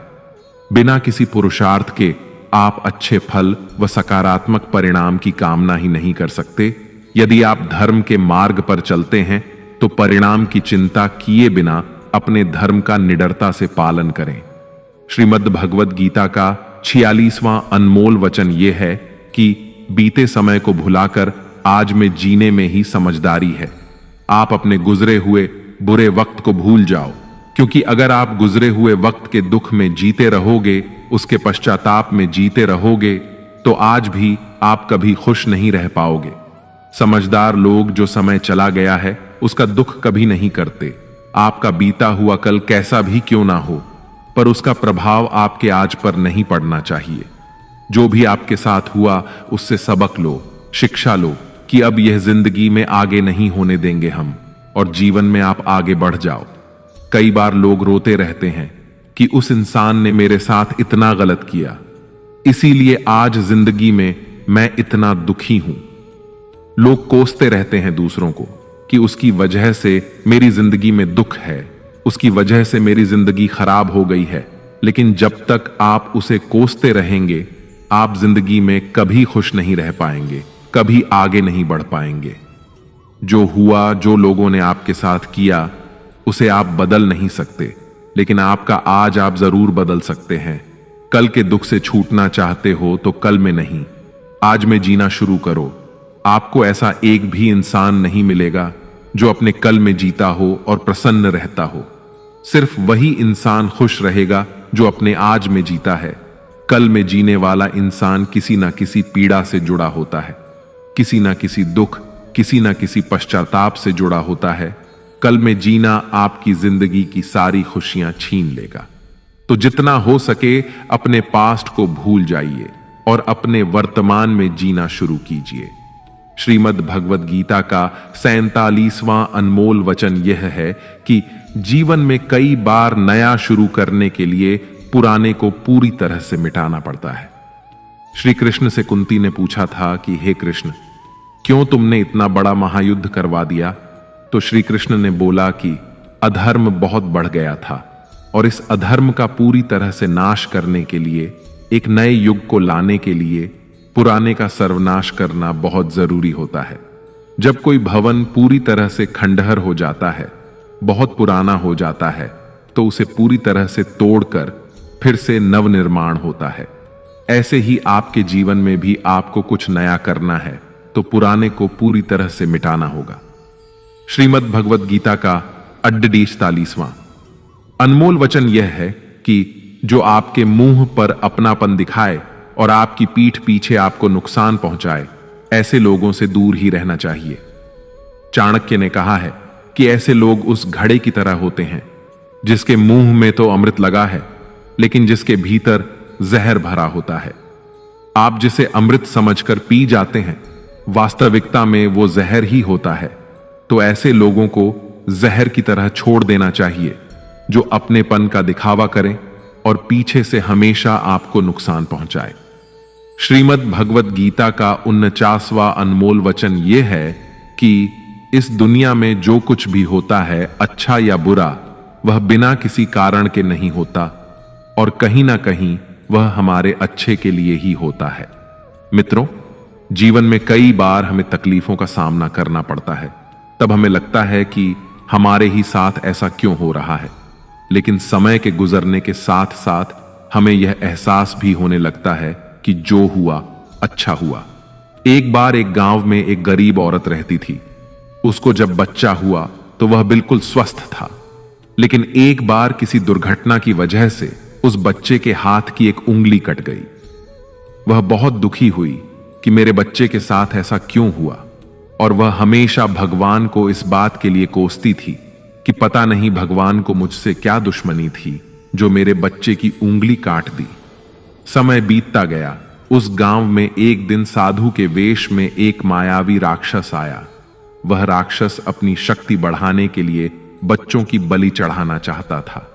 वह इस बच्चे को भी बलि के लिए उठा कर ले गया, लेकिन जैसे ही वह उसकी बलि चढ़ाने लगा तो उसे अपने गुरु की शर्त याद आ गई कि तुम जिस भी बच्चे की बलि चढ़ाओगे उसके शरीर के सभी अंग सही सलामत होने चाहिए। लेकिन उस बच्चे की उंगली कटी हुई थी, जिसके कारण मजबूर होकर राक्षस को उस बच्चे को जिंदा छोड़ना पड़ा। और उस दिन उसकी मां को यह एहसास हुआ कि अगर मेरे बच्चे की अंगुली नहीं कटती तो आज वह जीवित नहीं रहता। उसने ईश्वर का बहुत धन्यवाद कहा। श्रीमद् भगवद गीता का 50वां अनमोल वचन यह है कि किसी का भला करके कभी एहसान ना जताएं, अन्यथा वह कर्म शून्य के समान हो जाता है और उससे मिलने वाला यश बेकार हो जाता है। यह सोच करके कभी अभिमान नहीं करना चाहिए कि हमने तो कितने लोगों या जीवों की मदद की है, क्योंकि करने वाले तो स्वयं ईश्वर होते हैं। आप तो मात्र एक माध्यम हैं, कठपुतली हैं। ज्ञान सदैव बुद्धि को उत्तम व श्रेष्ठ बनाता है, इसलिए ज्ञान अर्जित करते रहे और बांटते रहे, ताकि दूसरों का भी जीवन संवर जाए। जो व्यक्ति फल की आशा हेतु कर्म करता है, वह कर्म से ही बंध कर रह जाता है। मेरा तेरा, छोटा बड़ा, अपना पराया मन से मिटा दो, फिर सब तुम्हारा है और तुम सबके हो। फल की अभिलाषा छोड़कर निरंतर कर्म करने वाला मनुष्य ही अपने जीवन को सुखद और संतुष्टिदायक बना पाता है। शांति उसी को प्राप्त होती है जो मैं और मेरा तथा मैंने किया या मैंने बनाया ऐसी लालसा से बाहर आ जाता है। श्रीमद् भगवद गीता का 51वां अनमोल वचन यह है कि जीवन में संतोष रखने वाला ही हमेशा सुखी रहता है। मनुष्य को जो कुछ नहीं मिलता, उसका दुख या शोक करने की बजाय ईश्वर ने जो कुछ भी दिया है उसका आनंद लेना चाहिए। दोस्तों, एक बार की बात है, एक आदमी सागर के किनारे घूम रहा था। तभी एकदम उसकी नजर चांदी के एक डंडे पर गई जो बहते बहते किनारे पर आ गया था। वह खुश हुआ और झटपट उस डंडे को उठा लिया। अब वह डंडा लेकर टहलने लगा। अब धूप ज्यादा हो गई तो उसका मन सागर में नहाने का हुआ। उसने सोचा, अगर डंडे को किनारे रखकर नहाऊंगा तो कोई ले जाएगा। इसीलिए वह डंडा हाथ में ही लेकर नहाने लगा। तभी एक ऊंची लहर आई और तेजी से डंडे को बहाकर ले गई। वह अफसोस करने लगा और दुखी होकर तट पर आ बैठा और रोने लगा। उधर से एक संत आ रहे थे। उस आदमी को उदास और रोता हुआ देखकर संत ने पूछा, तुम इतने दुखी क्यों हो? उसने बताया, स्वामी जी, नहाते हुए मेरा चांदी का डंडा सागर में बह गया। संत ने हैरानी जताई और कहा, तुम डंडा लेकर नहा रहे थे? वह बोला, क्या करता, किनारे रखकर नहाता तो कोई ले जा सकता था, लेकिन चांदी का डंडा लेकर नहाने क्यों आए थे? स्वामी जी ने पूछा। तब आदमी ने कहा, लेकर नहीं आया था, वह तो यही मिला था। उस आदमी की बात सुनकर स्वामी जी जोर से हंसने लगे और बोले, जब वह तुम्हारा था ही नहीं तो फिर दुख या उदासी कैसी? कभी कभी कुछ खुशियां अनायास ही मिल जाती हैं और कभी कुछ श्रम करने और कष्ट उठाने से मिलती है। जो खुशियां अनायास मिलती हैं, परमात्मा की ओर से मिलती हैं, उन्हें सराहने का हमारे पास समय नहीं होता। इंसान व्यस्त है तमाम ऐसे सुखों की गिनती करने में जो उसके पास नहीं है। आलीशान बंगला, शानदार कार, स्टेटस, पावर वगैरह वगैरह, और भूल जाता है कि एक दिन सब कुछ यूं ही भूलकर उसे अगले सफर में निकल जाना है। तो दोस्तों, भगवान श्री कृष्ण ने तभी कहा है कि तुम्हारा क्या गया जो तुम रोते हो? तुम क्या लाए थे जो तुमने खो दिया? तुमने क्या पैदा किया था जो नष्ट हो गया? ना तुम कुछ लेकर आए थे और ना ही कुछ लेकर जाओगे। जो लिया यहीं से लिया, जो दिया यहीं पर दिया। खाली हाथ आए थे, खाली हाथ ही जाओगे। जो आज तुम्हारा है, कल किसी और का था, परसों किसी और का होगा। तुम इसे अपना समझकर मग्न हो रहे हो। बस यही प्रसन्नता तुम्हारे दुखों का कारण है। श्रीमद् भगवद गीता का 52वां अनमोल वचन यह है कि क्रोध मनुष्य का सर्वनाश कर देता है। क्रोधी इंसान का कोई मित्र ही नहीं होता। हर इंसान उससे दूर भागता है। उसके सारे रिश्ते समाप्त हो जाते हैं। जो इंसान अपने क्रोध को नहीं संभाल सकता, वह जिंदगी में कुछ भी नहीं संभाल सकता। क्रोध करना व्यर्थ है। यदि क्रोध में आकर आप प्रतिक्रिया दे रहे हैं तो इसका अर्थ यह है कि आपको ईश्वर के बनाए कानून यानी कि कर्म पर भरोसा ही नहीं है। इसीलिए भगवान कृष्ण कहते हैं, क्रोध से मनुष्य की मति मारी जाती है, यानी मूढ़ हो जाती है, जिसके परिणाम स्वरूप स्मृति भ्रमित हो जाती है। स्मृति भ्रम से मनुष्य की बुद्धि नष्ट हो जाती है और बुद्धि नष्ट होने जाने पर व्यक्ति खुद अपना ही नाश कर बैठता है। श्रीमद् भगवद गीता का 53वां अनमोल वचन यह है कि व्यक्ति को सुख और दुख दोनों परिस्थितियों को समान भाव से जीना चाहिए। जिस तरह हम खुशियों का स्वागत करते हैं, उसी तरह दुख को भी स्वीकार करना चाहिए, क्योंकि जीवन की पूर्णता सुख और दुख दोनों से होती है। दोस्तों, जब महाभारत का युद्ध खत्म हो गया था, तब युधिष्ठिर ने हस्तिनापुर की राजगद्दी संभाल ली थी। सब कुछ सामान्य हो रहा था। एक दिन वह समय आ गया था जो कोई पांडव नहीं चाहते थे। भगवान श्री कृष्ण द्वारिका लौट रहे थे। सारे पांडव दुखी थे। श्री कृष्ण उन्हें अपने शरीर का हिस्सा ही लगते थे, जिसके अलग होने के भाव से ही वे कांप जाते थे। लेकिन श्री कृष्ण को तो जाना ही था। कोई भी श्री कृष्ण को जाने नहीं देना चाहता था। भगवान भी एक एक कर अपने सभी स्नेही जनों से मिल रहे थे। सबसे मिलकर उन्हें कुछ ना कुछ उपहार देकर श्री कृष्ण ने विदा ली। अंत में वे पांडवों की माता और अपनी बुआ कुंती से मिले। श्री कृष्ण ने कुंती से कहा, बुआ, आपने आज तक अपने लिए मुझसे कुछ नहीं मांगा। आज कुछ मांग लीजिए, मैं आपको कुछ देना चाहता हूं। कुंती की आंखों में आंसू आ गए। उन्होंने रोते हुए कहा कि हे श्री कृष्ण, अगर कुछ देना ही चाहते हो तो मुझे दुख दे दो। मैं बहुत सारा दुख चाहती हूं। श्री कृष्ण आश्चर्यचकित हो गए। श्री कृष्ण ने पूछा कि ऐसा क्यों? बुआ, तुम्हें दुखी क्यों चाहिए? कुंती ने जवाब दिया कि जब जीवन में दुख रहता है तो तुम्हारा स्मरण भी रहता है। हर वक्त तुम याद आते हो। सुख में तो यदा कदा ही तुम्हारी याद आती है। तुम याद आओगे तो मैं तुम्हारी पूजा और प्रार्थना भी कर सकूंगी। तभी दोस्तों, भगवान श्री कृष्ण कहते हैं कि जो न कभी हर्षित होता है, न द्वेष करता है, न शोक मनाता है, न कामना करता है, तथा जो शुभ और अशुभ कर्मों का त्यागी है, ऐसा भक्ति युक्त पुरुष ही मुझे अति प्रिय है। श्रीमद् भगवद गीता का 54वां अनमोल वचन यह है कि बहुत ज्यादा मीठा बोलने वालों से और ज्यादा तारीफ करने वालों से सावधान रहना चाहिए, क्योंकि लोग मीठा सिर्फ तभी बोलते हैं जब उनको आपसे अपना मतलब निकालना होता है। आपकी तारीफ भी सिर्फ तभी की जाती है जब उन्हें आपसे अपना काम निकालना होता है। याद रखना कि तारीफ आपको जिंदगी में कभी भी मुफ्त में नहीं मिलने वाली। अगर कोई आपकी तारीफ कर रहा है तो कुछ ना कुछ उसके लिए आपको चुकाना ही पड़ेगा। इसीलिए जो बहुत ज्यादा मीठा बोलते हैं या जो आपकी तारीफ करते हैं, उनसे जरा सावधान रहना चाहिए। श्रीमद् भगवद गीता का 55वां अनमोल वचन यह है कि अपने मन को शांत रखना सीखो, क्योंकि अशांत मन जीवन में सिवाय दुख के आपको और कुछ नहीं देने वाला, और एक शांत मन आपको जीवन में प्रेम और आनंद ही देगा। दुख और सुख सिर्फ शांत और अशांत मन के परिणाम है। अशांत मन दुख को ही जन्म देता है और शांत मन परम आनंद को जन्म देता है। मन में शंकाओं को कभी जन्म ना दो।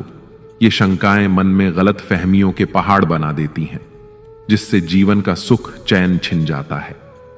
तभी श्री कृष्ण कहते हैं कि मनुष्य को अपने मन को वश में रखना चाहिए। जो कोई अपने मन को वश में कर लेता है, उसका मन उसका मित्र बन जाता है, और जो कोई अपने मन को वश में नहीं रख पाता, उसका मन उसका सबसे बड़ा शत्रु बन जाता है। श्रीमद् भगवद गीता का 56वां अनमोल वचन यह है कि जीवन में आपकी सफलता या असफलता बहुत कुछ आपकी संगत पर निर्भर करती है। मित्रों कहते हैं कि जैसी संगत वैसी रंगत, और जैसी रंगत वैसा जीवन। आप लाख अच्छे हैं, लेकिन यदि आपकी संगत बुरी है तो आप बर्बाद हो जाएंगे। लेकिन यदि आप लाख बुरे हैं और आपकी संगत अच्छे लोगों से है और आप उनकी सुनते भी हैं, तो निश्चित ही आप आबाद हो जाएंगे। कौरवों के साथ शकुनी जैसे लोग थे, तो पांडवों के साथ कृष्ण। शकुनी मामा जैसी आपने संगत पाल रखी है तो आपका दिमाग चलना बंद ही समझो, क्योंकि वो कहते हैं ना कि धर्म से भरा हृदय धर्म का परामर्श देता है, जबकि अधर्म से भरा हृदय अधर्म का परामर्श देता है। आप चाहे कितने भी अच्छे हों, लेकिन अगर बुरे लोगों के साथ रहोगे तो आपका भी वही हाल होगा जो बुरे लोगों का होता है। भीष्म पितामह एक ब्रह्मचारी थे, धर्मात्मा थे, लेकिन वह अधर्म के पक्ष मंभ खड़े हो गए। द्रोणाचार्य भी एक ब्राह्मण थे, लेकिन वह अधर्म के पक्ष में खड़े हो गए, तो अंत में उनका वही हाल हुआ जो एक अधर्मी इंसान का होता है। उनको मृत्यु के समय भयानक पीड़ा का सामना करना पड़ा। इसीलिए गलत संगत में कभी नहीं रहना चाहिए। क्योंकि कई बार आपको उनके संग में रहने की वजह से उनके ही कर्मों की सजा मिलने लगती है। फिर आपको समझ नहीं आता कि मैंने तो कुछ किया भी नहीं, मैं तो सिर्फ उनके साथ रहता हूं, मुझे दुख क्यों मिला। बुरे लोगों का संग आपकी जिंदगी में कभी खुशी नहीं लाएगा, इसलिए हमेशा अच्छी संगत में रहना चाहिए। श्रीमद् भगवद गीता का 57वां अनमोल वचन यह है कि जीवन में जो भी कार्य करें उसमें पारंगत बने, अर्थात अपने कार्य के मास्टर बने, उसका पूरा ज्ञान अर्जित करे। कहते हैं कि अधूरा ज्ञान सबसे खतरनाक होता है। इस बात का उदाहरण है अभिमन्यु। अभिमन्यु बहुत ही वीर और बहादुर योद्धा था, लेकिन उसकी मृत्यु जिस परिस्थिति में हुई उसके बारे में सभी जानते हैं। मुसीबत के समय यह अधूरा ज्ञान किसी भी काम का नहीं रहता है। आप अपने ज्ञान में निपुणता प्राप्त करें। आपको किसी एक विषय में तो दक्षता हासिल होनी ही चाहिए। इसलिए भगवान श्री कृष्ण कहते हैं, हे अर्जुन, तुम आध्यात्मिक गुरु के पास जाकर सत्य को जानने का प्रयास करो। विनम्र होकर उनसे ज्ञान प्राप्त करने की जिज्ञासा प्रकट करते हुए उनसे ज्ञान प्राप्त करो। जिस प्रकार जलते हुए छोटे से दिए की रोशनी से प्रचंड अंधकार भी समाप्त हो जाता है, उसी प्रकार जब आप मन में मौजूद अज्ञानता से भरे अंधकार रूपी कमरे में सकारात्मक सोच का तेल डालकर ज्ञान का प्रकाश उजागर करेंगे, तो अज्ञानता रूपी समक्ष अंधकार स्वतः ही समाप्त हो जाता है। श्रीमद् भगवद गीता का 58वां अनमोल वचन यह है कि फल की आशा से कर्म करने वाले मनुष्य का मन कभी शांत व संतुष्ट नहीं रहेगा, क्योंकि उसकी लालसा हर नए शिखर पर पहुंचती ही रहेगी। ऐसे में उसका मन कभी संतुष्टि का आनंद नहीं भोग पाएगा। जब व्यक्ति फल की अभिलाषा हेतु कर्म करता है और फिर जब उसे उम्मीदों के अनुसार फल की प्राप्ति नहीं हो पाती है, तो वह निराश और दुखी हो जाता है। भगवान श्री कृष्ण अर्जुन से कहते हैं, तुम स्वयं को मुझ में समर्पित कर दो, ईश्वर पर भरोसा रखो और निस्वार्थ, निश्चल, निष्पाप और निष्पक्ष होकर बिना फल की अभिलाषा के कर्म करते जाओ। तुम्हारा जीवन सुख और संतुष्टि से भर जाएगा। देखना, दुख कभी तुम्हें छू नहीं पाएगा और मोक्ष की प्राप्ति हो जाएगी। बार बार जन्म लेने वाली अनंत इच्छाएं मनुष्य को अपनी इंद्रियों का गुलाम बना देती हैं।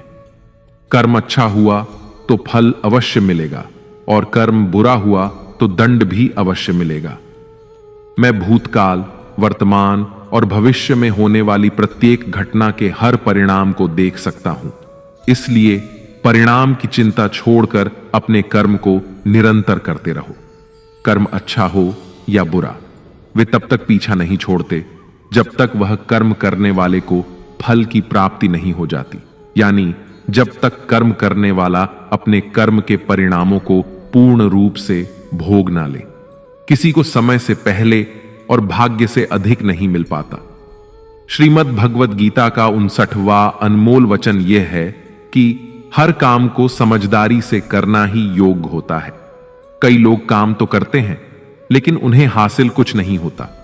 बहुत से लोग कहते हैं कि हम तो मेहनत बहुत करते हैं, तब भी जिंदगी में सफलता हासिल नहीं हो रही है। लेकिन सच्चाई यह है कि बहुत कुछ करने से, बहुत मेहनत करने से आपको सफलता नहीं मिलेगी, लेकिन सही तरीके से, सही समझ के साथ काम करने से आपको जिंदगी में सफलता अवश्य मिलेगी। भगवान श्री कृष्ण कहते हैं कि मनुष्य को योग में स्थित होकर, एकाग्रचित होकर अपना कर्म करना चाहिए।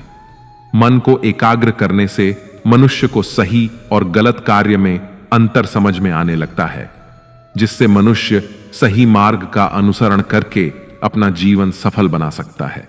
श्रीमद् भगवद गीता का 60वां अनमोल वचन यह है कि भगवान श्री कृष्ण यह कहते हैं कि जो लोग उनकी इन दिव्य शिक्षाओं पर विश्वास नहीं करते, वे इस संसार के सुख दुख के चक्र से कभी मुक्त नहीं हो पाते।